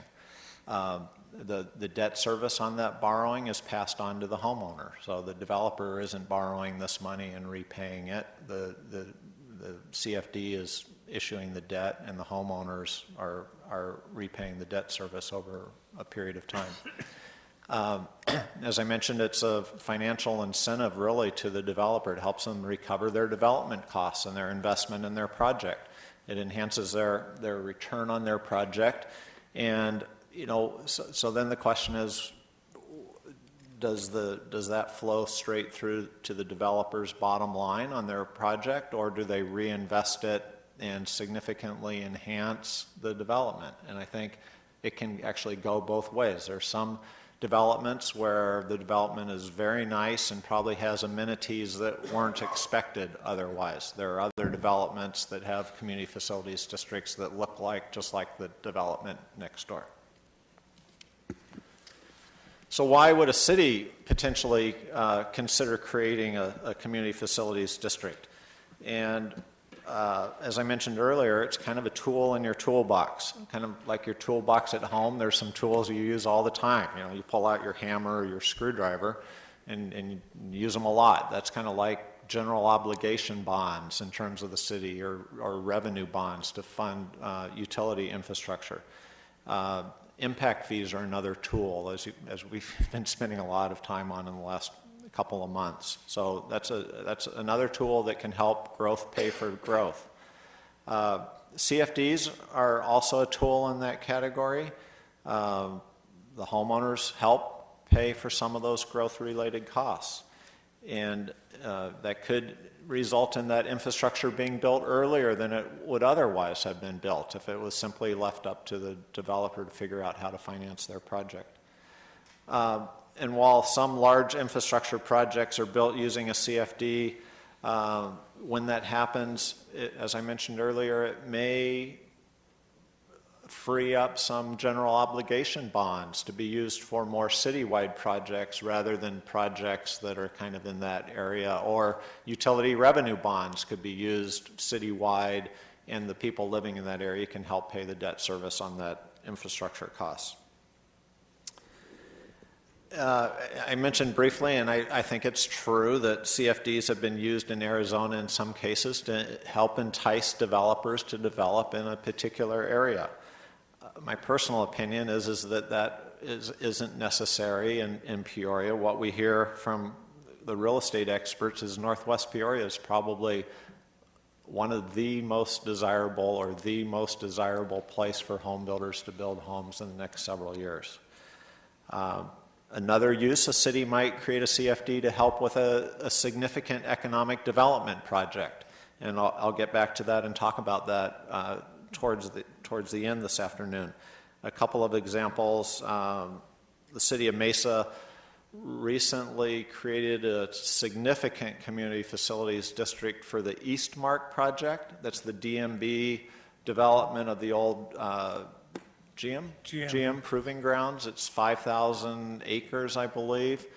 In that case, they're actually using a combination of general obligation bonds. They have, I should say, they have authorization to use general obligation bonds. They also have authorization to use assessment bonds on the residential parcels.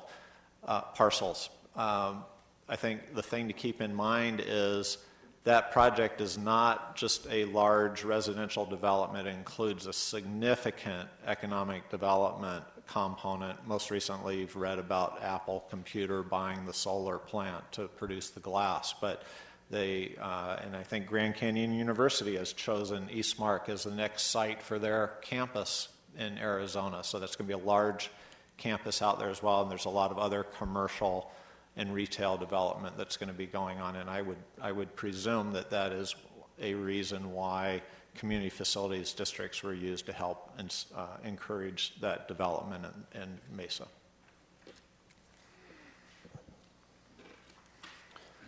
So what are some concerns with CFDs? We've talked a little bit about them. These are things that a council would want to consider if you're thinking about creating a CFD. CFD tax rates can be pretty high. As an example, in Vistancia, the tax rate is $2.10. That's an additional $2.10 as Vice Mayor Ames pointed out, over and above the city's normal tax rate of $1.44. So the people in Vistancia, their overall tax rate's about 2.5 times what it is for people that don't live in that area. That higher tax rate has the potential to cause significant long-term issues with residents that live in that area, unfortunately. As we've been dealing with recently, we know that there are issues with people that live in Vistancia, specifically Trilogy, and people that are going to be living in the new Trilogy West subdivision. So the CFD has constituents living in that area and constituents right outside of that area, and that can cause issues. It has caused issues in other communities. The city of Phoenix, I think, formed the very first CFD in Arizona. It was associated with Tatum Ranch. You guys may have been involved in that transaction. And quite the short version of the story is 2 women were having coffee, looking at their tax bills, and said, "What's the difference?" And they lived very close to each other. And it became a very large issue that I think ultimately resulted in the city of Phoenix council at that time saying, "We will not form another CFD. It's not worth it." Now, it doesn't have to be that way, but that is a story of, just to illustrate the point that it's a significant decision that impacts the residents in your community. Yeah, the CFD, the developer, if they build additional amenities, then those citizens are getting something more than just the streets, right? Isn't that what developers look to attract home buyers? It definitely can. I think that there are instances where developers have explained that if a CFD is formed, they will use the financial benefit of that CFD to enhance their development. I think it's difficult to determine whether that actually occurs. Other developers have said if we have a CFD, then we can sell our homes for a lower price because some of our infrastructure costs were paid for. Whether that actually occurs or not is very difficult to determine, whether the price is reduced or if the home builder is selling those homes at whatever the market price would be. I think in talking with Mark just the other day, he gave me a couple of examples of a community, Verrado has community facilities district, nice community, a lot of enhancements. I think you see the same thing. Vistancia is an extremely nice community that has a lot of enhancements. There are communities, neighboring communities to where some of these nice communities are that it looks like a normal community. And it also gets to the question, I think, depending upon where the development is occurring, what does the home buyer expect? So, the bare minimum may not be enough to get a home buyer to buy a home in the next development adjacent to West Wing, let's just say, okay? The standard may have to be higher than the bare minimum. Now, the Peoria has some development standards that result in nicer homes being built. But what are the amenities that need to be included? Those types of things. It's very difficult to determine whether or not the financial benefit from a project is actually put back into that project and results in enhancements, or also assists just with the financial return on the project. But the city can get benefits, as you've said, right? So that's why the city may want to do it? That's one of the reasons the city may do it, is to help growth pay for growth for major infrastructure costs. In that case, if the CFDs are used, if the CFD bonds are used to pay for major infrastructure costs, that can help alleviate some of that burden from the rest of the community. But then we may have some citizens that aren't really getting any more than other citizens, as you mentioned. So don't we have to look at that carefully? We do. It's consideration whether to create a CFD it needs to have a lot of thought and consideration put into it.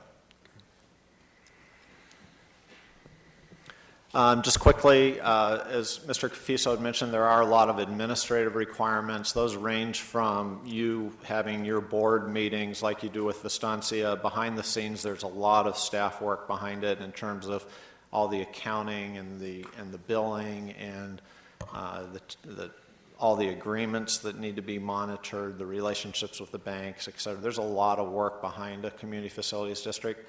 In the case of, for example, Goodyear has quite a few community facilities district, and they have staff that are just totally dedicated to working on CFD.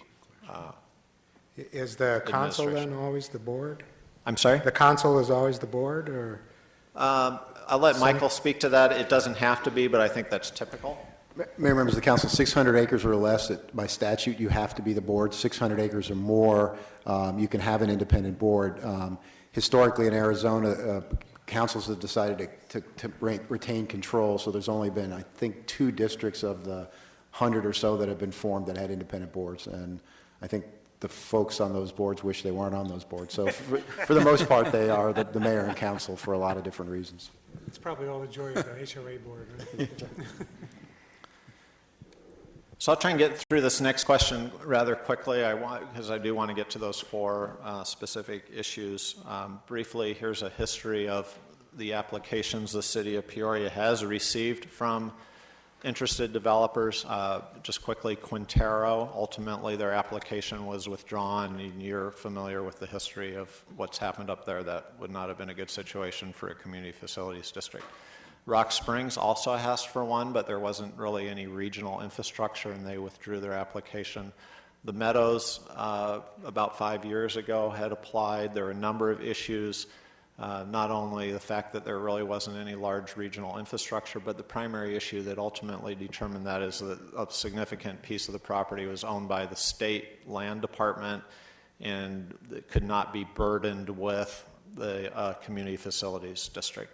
Vistancia was approved. There was a significant amount of large regional infrastructure that was funded, the water and wastewater systems, and as we've talked about, there were really significant financial security measures put in place and agreed to by the developer for that CFD.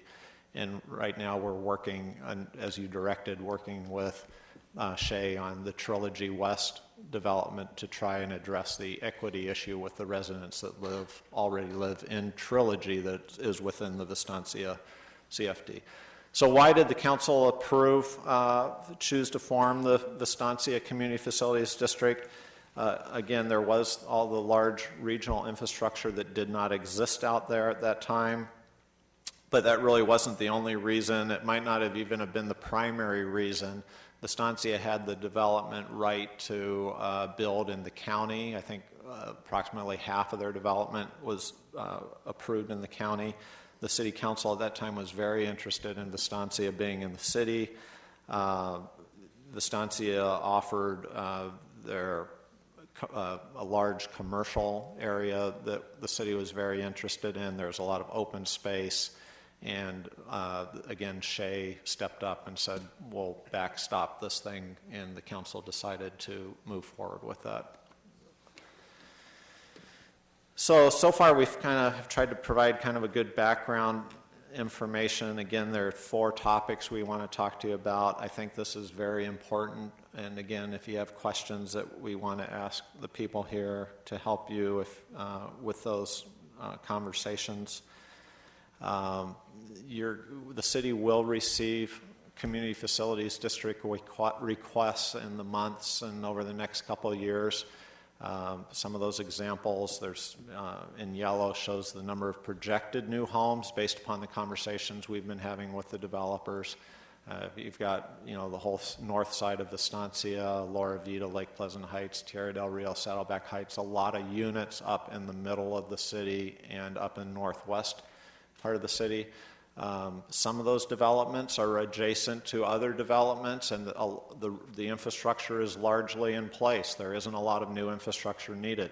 There are other developments, mostly up in the northwest part, where there's still regional infrastructure projects that are needed, Lone Mountain Water Line, Westland Water Campus, et cetera. Our policy today is, I think Peoria's policy is a really good policy. It's been in place for a number of years. Again, the last time that was revised was about 5 years ago. It provides some important general guidance to staff, and some of the key tenets are listed there for you on this slide. Again, protecting homeowners, supporting council policy goals, those types of things. But the current policy really does not provide us a lot of help in evaluating these new requests that are going to be coming in from new developments. So there are really 4 areas that we'd like to discuss with you briefly this afternoon. These are the 4. I think they're important for you to consideration, and let's just jump into the first one. And that is the question of whether community facilities districts should be considered as a tool that might help fund large regional infrastructure in Peoria. Again, that can help for growth, pay for growth. When we talk about large regional infrastructure, we're talking about the type that is typically included in the city's capital improvement program. So, that type of infrastructure projects. Our staff recommendation is that community facilities districts should be considered as a possible tool to help fund that large regional infrastructure that's associated with major development projects. And again, I think it would be helpful to clarify existing policy. It really doesn't speak to this topic. So that's our staff recommendation. And again, if you have questions or want to talk about it among yourselves or ask us questions, we'd be happy to do that. I think this is important to keep in there, and then we have to decide, and it might be beneficial to decide, instead of waiting for a developer to come to us, we might want to take a proactive stance and say, in this area, we're going to say, if a developer is going to come to us, we're going to say, we want CFD in this area, or we don't. Maybe we can take more of a proactive stance in making the determination on these in certain areas of our city. In terms of areas that you might be more open to a community facilities district because there are those large regional infrastructure needs, is exactly what I think I'm hearing you say? That is what you're hearing me say. Like Saddleback. Or like the water issues in the entire northwest portion of the city. Everybody else all right with that?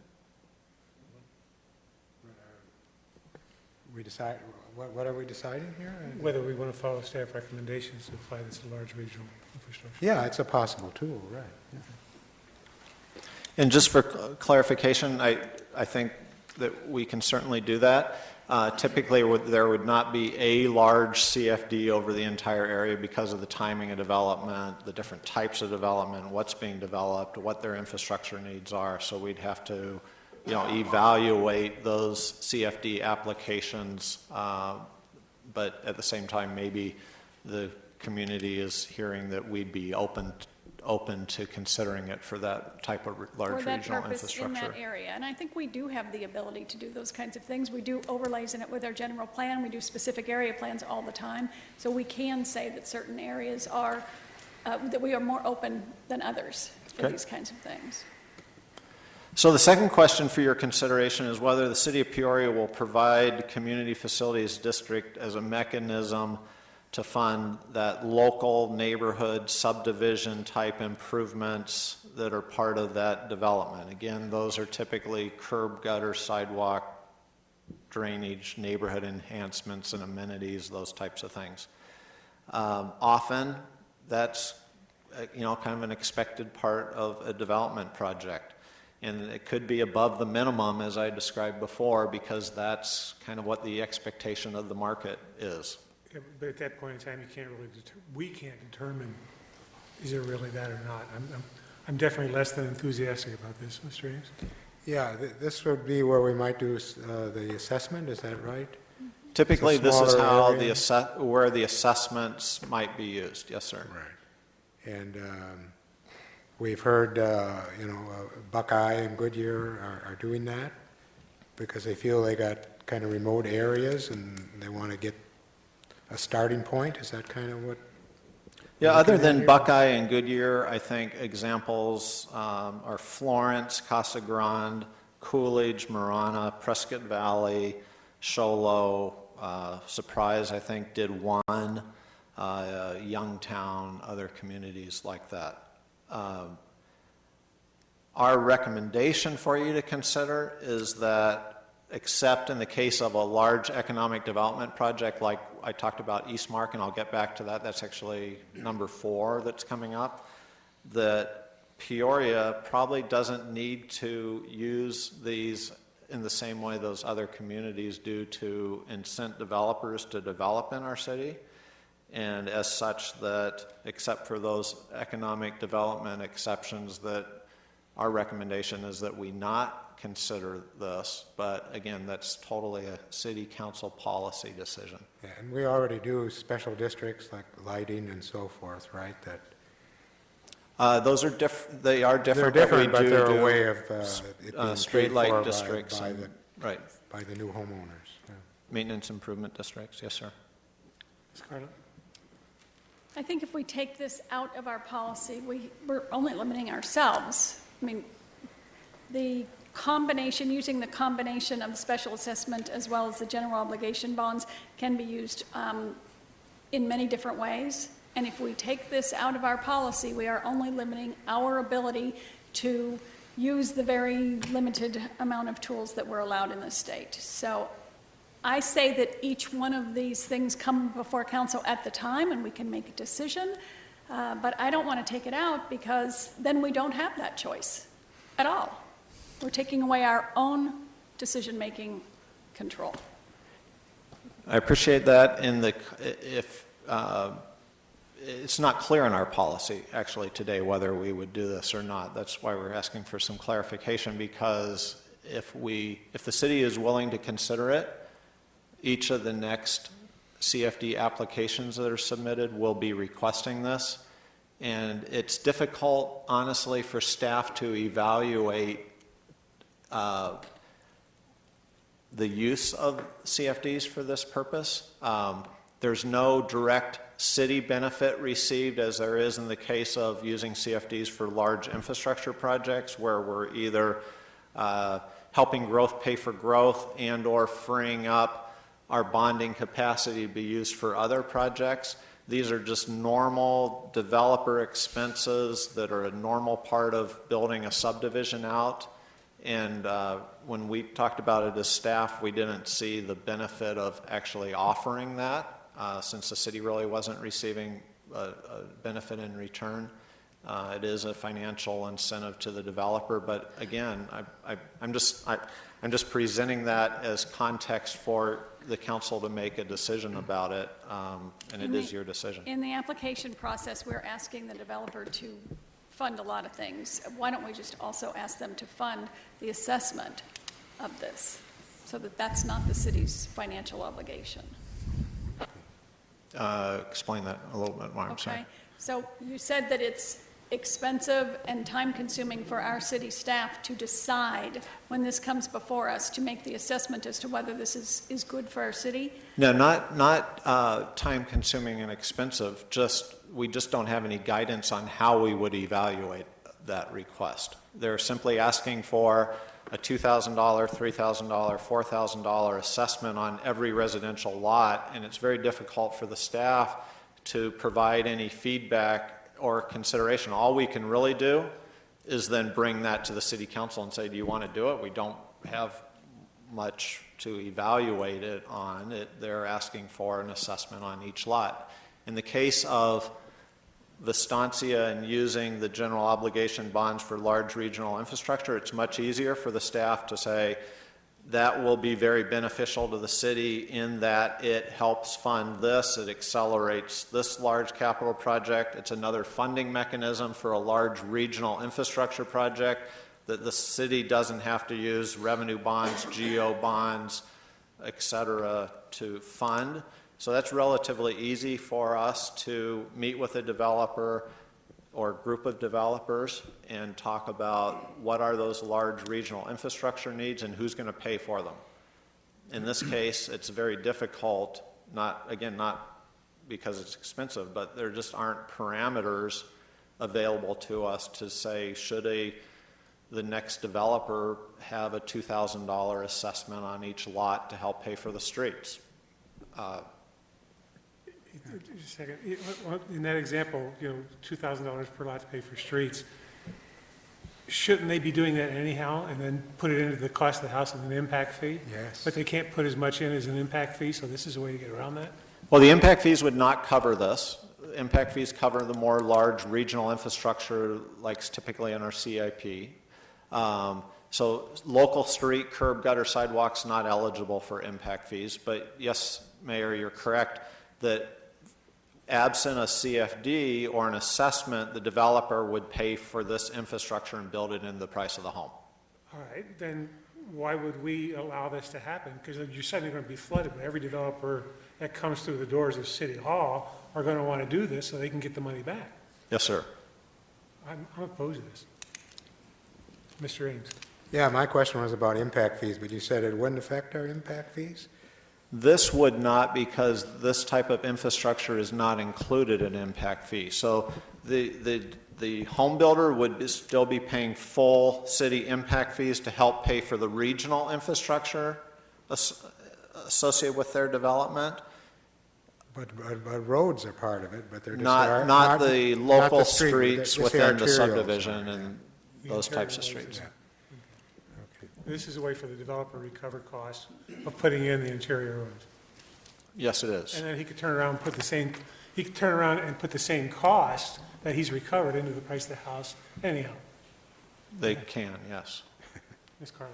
So the issue that we have currently in the city of Peoria is that we have a CFD. We have Done one, deal. correct. Yeah, we need to move on from that point and now deal with the consequences of that CFD. One of them is equivalency. And that's, I know, one of your bullet points here, and so I'm going to kind of jump ahead, because if we don't have the option of using the assessment bonds, I think it's going to be very limiting in how we deal with the question of equivalency. I think we're limiting ourselves. I really do. We should have as much flexibility as we need in order to make a decision, because we've got citizens right now who are paying a certain amount of money.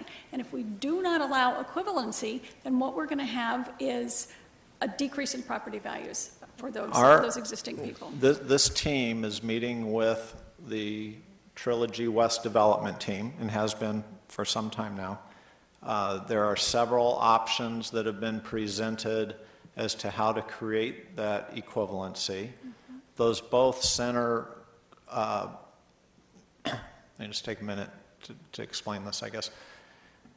The first question was, could we put assessments on lots for large regional infrastructure that's associated with Trilogy West, water and wastewater primarily? The answer that the team came to, I believe, and for sure the city came to, was legally we cannot do that because that large regional infrastructure will not be in place at the time that the assessments need to be placed on the first homes. That's just a legal hurdle we can't overcome. The next question was, could you do assessments on lots for the local curb, gutter, sidewalk, street?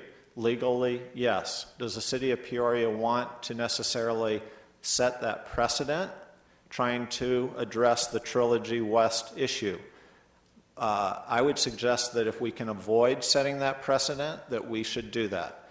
I think there are two other mechanisms that we've been discussing that can address the equity issue between Trilogy West and Trilogy, and those would involve either issuing general obligation bonds with a $2.10 tax rate with adequate financial security measures in place. That could be a cash deposit from the developer. It could be a letter of credit. It could be an obligation of the developer to make annual payments. There are a number of ways to address that issue. We're still trying to work through to see whether Shea is open to any of those. If they are not able to accommodate that, and that's necessary to ensure that the 210 won't be $4 or $6 someday, then the other mechanism would be to issue general obligation bonds in small bond sales over a period of, let's say, 5 to 7 years as the homes in Trilogy West are actually built and purchased and show up on the tax roll.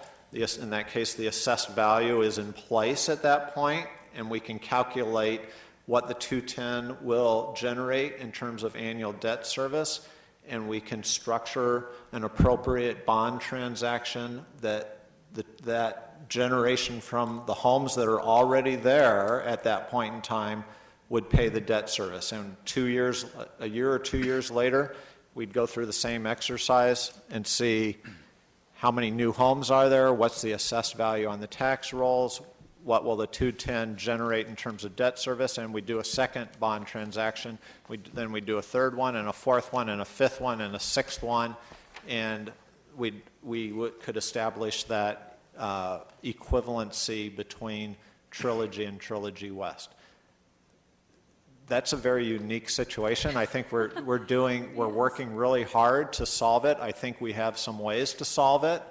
I think we're really close to solving it. I think there's some options on the table that I think should be somewhat distanced from these more global policy decisions we're asking you to make for CFD applications that will be coming in the future. Again, the only caveat is I would be hesitant to do this particular mechanism of assessment per lot if we don't, in Trilogy West, if we don't need to, because I think it sets a precedent.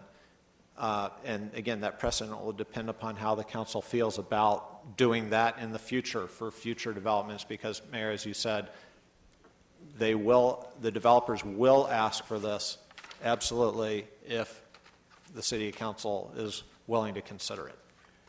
I see you keep nodding when we're talking about this. Would you like to contribute?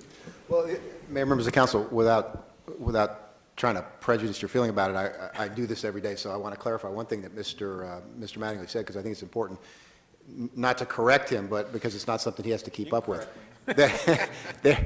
He'll get me for this later, I know, but there are actually very few cities and towns in Arizona that have CFDs that do both GOs and assessments.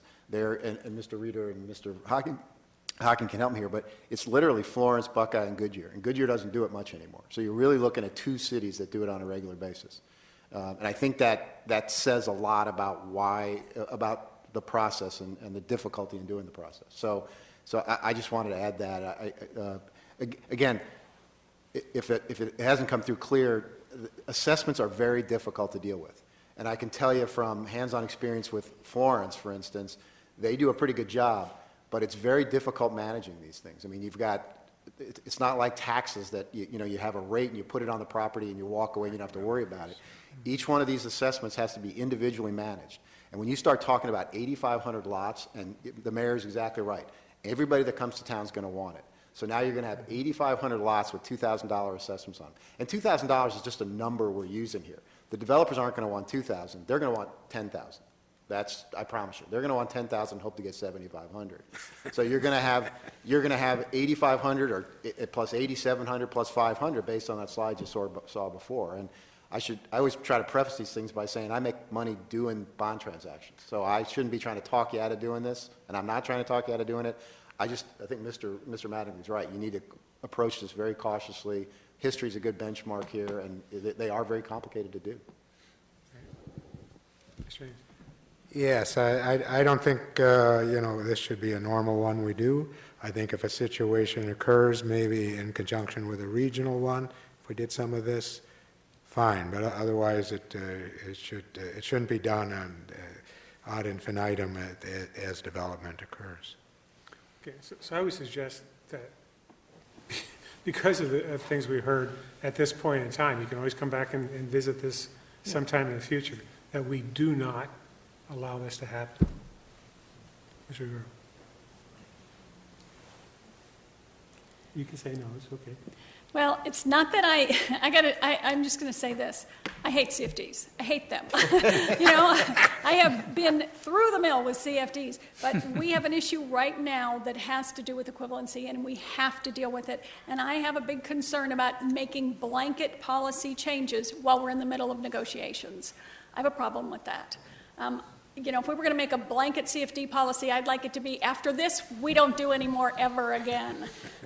But, you know, so. I would support that. Yeah, having said that, I have a problem with changing our policy while we're in the middle of negotiations because for one thing, it seems as if we're changing our policy to control those negotiations. Yeah, and for another thing, that I mean, the timeliness is just wrong. Yeah, I appreciate your concern. You're not making a decision tonight as a council. I mean, No, you have to bring it back for we us would to have vote to on. bring it back to you in the future anyway. And I respect that in the middle of negotiations, the council may feel that let's wait a little while to bring it back. Okay, I just don't want to see the city set a policy based on one problem with Trilogy West. Because then you open the door to, God only knows how many home builders are going to come flooding in. That's why I'm saying don't do anything right Yeah, now. until we can be the done other with thing I will that. say, again, not to take a position one against the other, but maybe we should move on to equivalency, because you're not going to get equivalency with property taxes and assessments. They just, they don't walk alike, they don't talk alike, they don't look alike, they never will. And we've been through that, so maybe we should talk about equivalency and the reason why you can't use them to be equal to each other. Okay. Thank you. So, let me just put this in context. Let's not talk about Trilogy West and Trilogy. We understand, in context of this point number 3, staff understands that we have a goal to try and accomplish there. This is addressing future projects. So, you know, that's the Saddleback Heights, the Lake Pleasant Heights, whatever the developments are at the end of the day. The question is, should there be some sort of equivalency between different major development projects? Staff believes that each project is unique and should stand on its own merits. No two projects are identical. They don't have the same infrastructure needs. They're not the same type of development. We will hear, staff will hear, developers saying, Vistancia has a CFD, I want a CFD, I'm next door, I'm the next development that's going to occur in Peoria. They got one, I want one. I think it's extremely difficult to structure separate CFDs in a manner to try and achieve some sort of equivalency between the two. We're struggling through that now, and we'll resolve that issue, but moving forward, it's difficult. Let me interrupt you here and ask a question. When the CFDs come along, not all developers are going to use the CFD money for the same things. Is that correct? Again, the CFD money could be used for a wide variety of things. So what I'm saying is the way the CFD money was used in Vistancia won't necessarily be used the same way in Lake Pleasant Heights or in Saddleback Heights. They'll each have their own needs. That's correct. And this is So what's the difference between giving each of these large projects their own hearing, which we would, and rejecting the idea of the next guy that comes in building 100 homes wants to drop an assessment on it so he can make more money? Ask the question again. What's the difference? What's the difference between dealing with the large groups, which we've already said we would do, and each of them has different demands? We all understand that, and we would judge them on their merits. Okay, that's one thing. Why are you bringing up the idea of equivalency when you've got the assessment system for the next guy who wants to come in and build 100 homes? He wants to assess them all and make extra money. Yeah, I think the staff recommendation may be exactly what you just said, that each project will submit a CFD application. Right. That CFD application will be evaluated on its own merits, Right. but the concept of give me a CFD and approve my application because my neighbor has one should not be the compelling factor as to why a new development would receive a community facilities district. It should be evaluated on what's the development, what are their major regional infrastructure needs, is it a geotax, how is it structured, what's it for, et cetera. So they should, our recommendation is they should stand on their own and be evaluated on their own. And what they're delivering to the residents who will live there as well, right? Right. This is, the exception to that rule is that a community that has a CFD expanded. So it's not like a new community. That's what the difference is with regards to Trilogy. Oh, we're not talking. Just saying why that is why that is an exception to any other new community coming in. My reaction is, no, you don't open up the door to every other Tom, Dick, and Harry that wants to develop in your city and make an extra buck. Right. What you do is you go through and you work through the process of figuring out how to work with a tax on the house, not the assessment. So that it's, again, it's covered by the developer, and all the backstops that we had in the original Vistanzia system apply to Vistanzia West as well.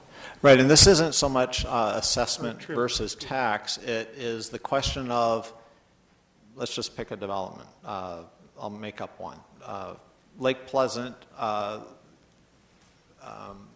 East, whatever, right? If they come in the door and they say, we want a CFD to fund large regional water and wastewater infrastructure or other types of appropriate infrastructure, my suggestion is we should evaluate that. The compelling reason to recommend to you whether or not staff recommends that new community facilities district be established should not be because the neighboring development has a 210 tax rate, so let's give the next large development a 210 tax rate.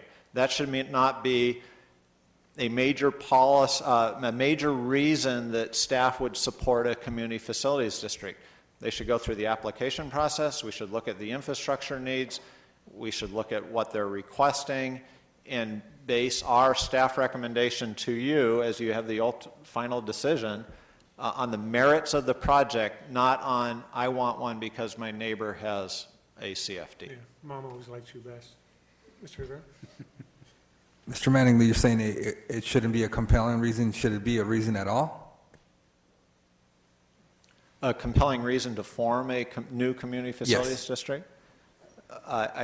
Like I started out with, your decision to form a community facilities district is a very significant decision, and I believe there need to be compelling reasons why you would consider forming one. So yes, sir, I believe there need to be very compelling reasons why a community facilities district is appropriate, a new one is appropriate to be formed for a large development project. Thank you. So essentially, the staff recommendation is we evaluate each of these large development districts as they come before us. On their own. Not based on the past or another project. Yes, sir. Anybody have any problem with that? Okay, well, last issue. I mentioned this earlier, and it tries to address council's concern about and major priority about economic development. Although CFDs are typically, there are a few exceptions. Most of the time CFDs are associated with residential communities that may have some small other components in them. On occasion, CFDs have been used to help facilitate a major economic development project. We believe that CFDs are a tool that should be considered if the CFD can significantly facilitate a large economic development project that's consistent with your economic development goals and targeted industries, consistent with your economic development policy. So we think it's an appropriate tool if it can help facilitate that. It's possible that it can. There haven't been a whole lot of examples in Arizona where they have been used. A couple of significant ones are probably the Eastmark project, extremely large ED project, Tempe Town Lake, the whole development around the lake, I think, has a CFD in place. There was a CFD associated with some commercial development and or retail development in Scottsdale that was a large economic development project. So there are examples of where they can be helpful, and again, the staff recommendation is that our policy should indicate more clearly that we would consider that. Mr. Haynes, question? Yeah, so it's larger than just residential. It's companies coming in and so on. And if we see that, then, and the CFD is a way to make that happen, then we want to consider it, right? Yes, sir. So this would be something like at one point in time, before it all fell apart, they were talking about putting an airport in North Peoria. So that would be an example of what we're talking about. They could create a CFD. I would to think cover- so. I mean, look at, yeah, I think so, that it could Yes. potentially work. I'm thinking of a large development without getting Right. specific. Sure, yeah, I think so, to that specific example, Mayor Barrett, I think that would be the case. That would be the type of thing. Ms. Carla? Better than Tempe Lit. Oh. Is everybody all right with this? Yeah. That's good. Okay, so I think thank you for your time. We spent a lot of time. We did get to cover the kind of foundational aspects as well as get to those 4 policy issues.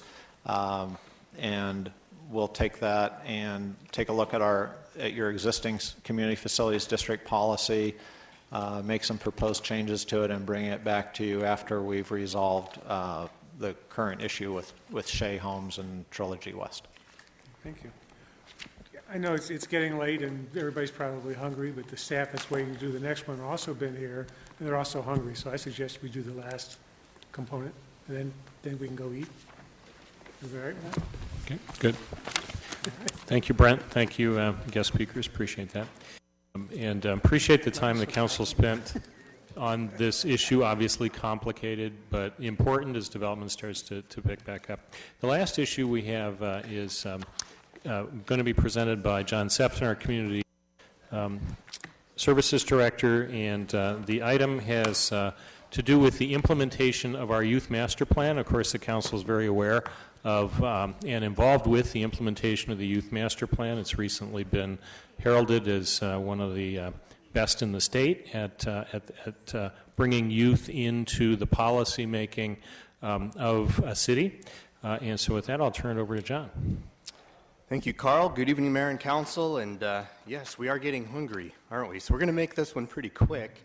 To bring you to up to speed, this item actually comes to you out of the Subcommittee on Council Policy and Appointments, and it is the topic of placing youth liaison assignments to select boards and commissions. Specifically, as noted in your handouts, it's the Arts Commission, Historic Preservation Commission, Library Board, Parks and Recreation Board, Veterans Memorial Board, and there's another one in there, the Sister Cities Board, but we won't really talk about that as that program is being under review with the City Manager's Office. So the recommendation falls directly under our Youth Master Plan with goal number 5 with the youth civic engagement.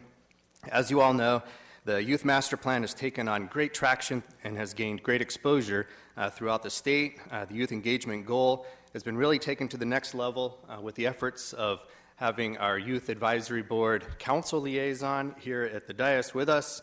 And tonight's topic was originally discussed in the Subcommittee on Council Policy and Appointments and originally organized through the City Clerk's Office. And I want to express my appreciation to Rhonda, Natalie, and their team for their bringing a lot of information together. And since then, the Community Services Department has taken the lead role for all youth-centric issues that are underneath the Youth Master Plan. So now I get to carry that torch forward. And I don't do it alone because I've got a couple of folks behind me, 100 feet or so. I want to recognize Brenda Renke and Kevin Naughton for all the work that they do as well. So real quick, history. The concept came out of the 2012 Boston NLC Youth Delegation. It was one of the recommendations that came back, actually made it into the Youth Master Plan. In March last year, the City Clerk's Office took a proposal to the subcommittee. In June, it was recommended that this item come before study session, and that was almost a year ago. But as we were working on a lot of backlog agenda items, we're here tonight. I also had, and given that delay, I had the opportunity to bring the topic to the Youth Advisory Board, and they reviewed the subcommittee. Now, that might be a little bit out of order, but given the context and all of the initiative that we had with the council liaison, I felt it very appropriate.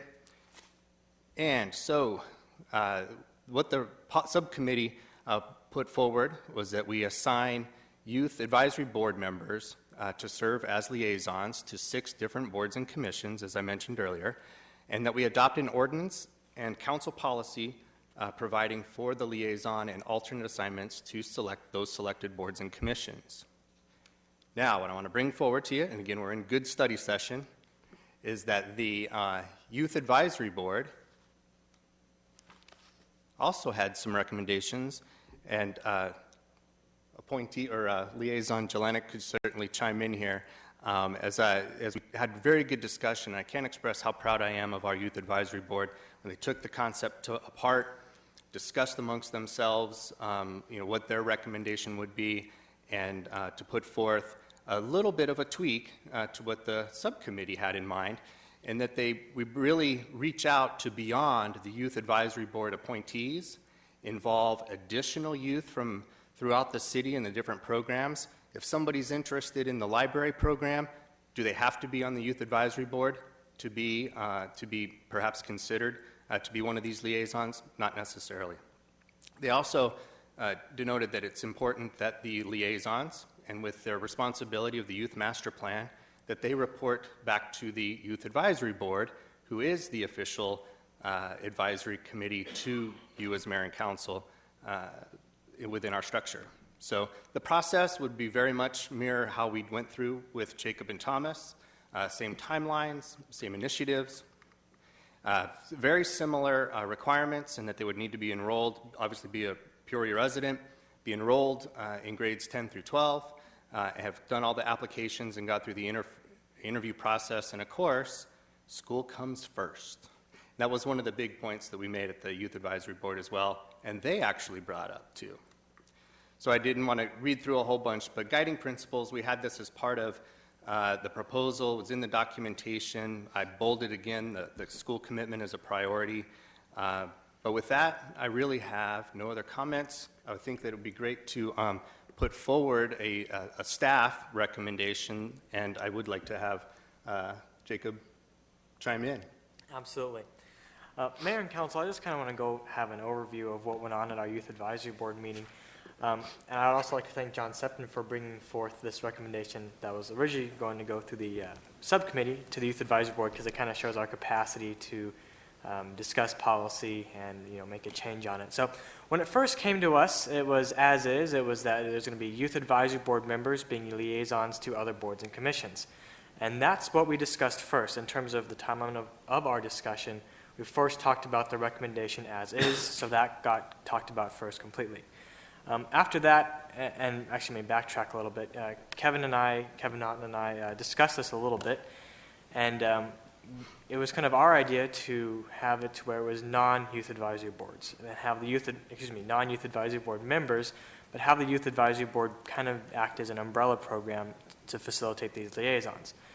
And now, fast forward a little bit. Back when we were at the meeting for the Youth Advisory Board, the points that were brought up to the Youth Advisory Board to have the members be have the liaisons be non-Youth Advisory Board members came about because we feel that, say for example, the library board, maybe no one on the Youth Advisory Board was particularly interested in the library program, or in terms of the Veterans Memorial Board, maybe there are other people in the community that would be better fit, for example, people who are in the ROTC programs or something like that.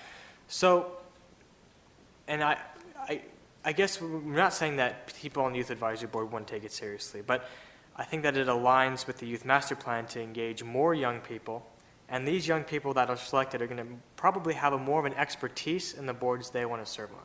So that was kind of the discussion that went on. I just want to mention that it passed unanimously for us to recommend the changes that that are before you today. Yeah, you had said not the youth advisor, or this is in addition? They can come from either, right? Is that correct? Okay. Yes, we had a couple of members very interested in the Arts Commission and the Parks and Recreation Commission or Board. So there's definitely a mix there of those that would be interested in on their plate be able to attend another meeting per month, be willing to report back to the Youth Advisory Board, and through the liaisons with the Youth Advisory Board achieve really the same approach as we had originally discussed with the subcommittee. Does the boards and commissions subcommittee choose the youth then for these different boards? Yes, the process would be the same, where they would go through and ultimately be appointed by mayor and council as part of the liaison program under the umbrella of the Youth Advisory Board. Ms. Carlin? Yeah, I'm a little confused. I'm not sure, I mean, right now we have the Youth Advisory Board, and those people have, they meet regularly, they have some commitments, some obligations to the city. Now you're talking about other youth who might say they want to be on it, and then they go to one meeting and say they don't really like the library, or they can't follow up, or they don't have the time, or whatever. So I think we might, I mean, what is the chances then of us just sort of losing all of that work that we put into that one person who really didn't want to make a commitment anyway? You know, and if they did want to make a commitment anyway, why didn't they choose to be on the Youth Advisory Board in the first place?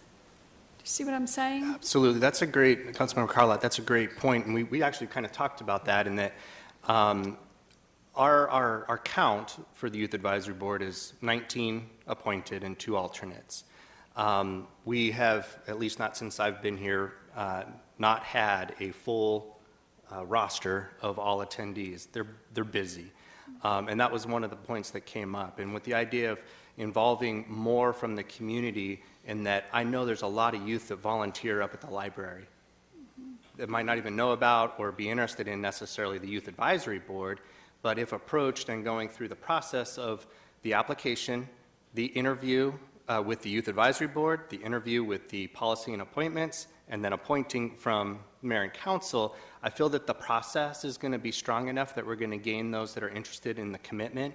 And I think that with the momentum that we've had, with the youth master plan and the exposure and the partner network and all the things that we have going on, that we will have the opportunity to attract those that are dedicated to not only the Youth Advisory Board.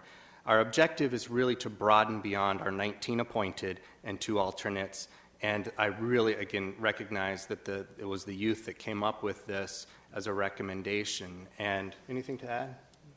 Not on that point. I just have one follow-up question. Do we have within our city the scope to expand this program as we're doing here? It sounds like it could expand substantially.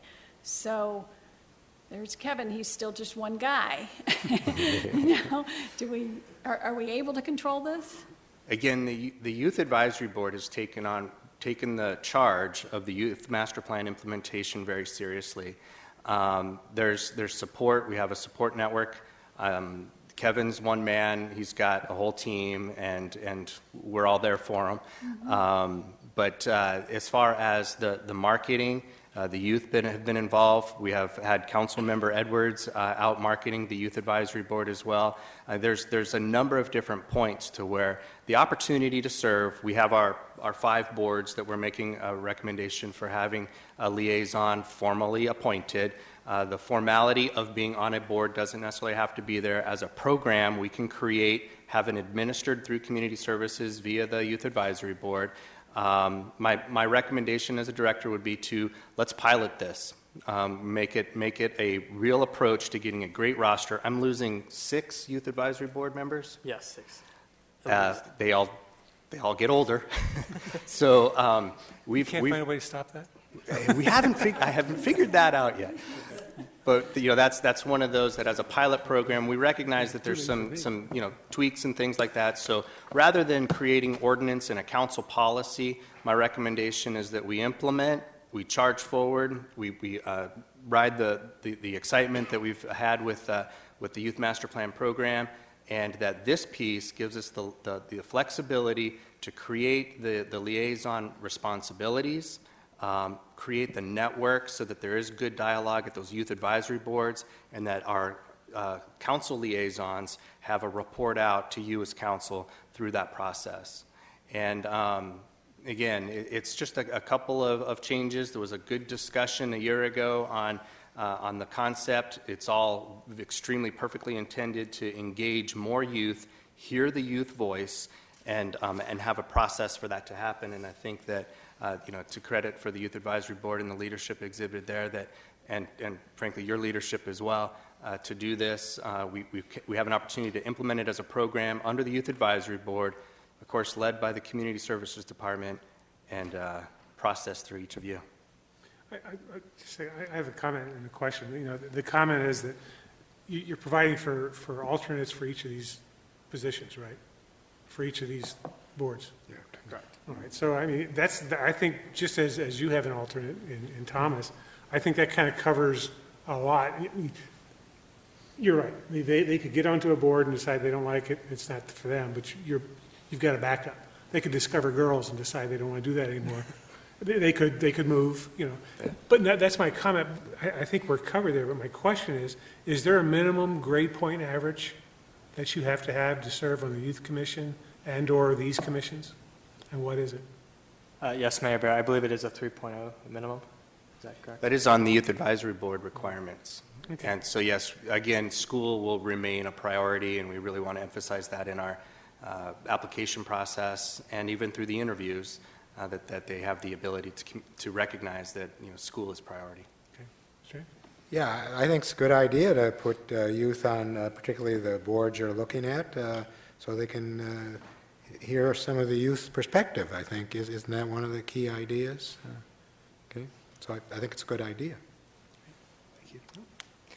Other questions or comments? Do we have, yes, no, yes? No, no, I mean, should we go ahead and authorize them to move forward on this? Okay. Yes. Okay. Wonderful. Just one thing I wanted to add is at the Boards and Commissions dinner, while it's more of an informal manner, I was able to talk to several other members of different boards and commissions. Specifically, I know for sure one of them was from the Veterans Board, and one of them was from the Arts Commission, and they all thought it was a wonderful idea. So I know we haven't talked about what they think about it, but from my informal communications, they were very excited at the opportunity. Okay. We'll move forward with a liaison program. Thank you. Anything else? That's all we have. Thank you. All right, we're adjourned. Thank you. Yeah, go eat.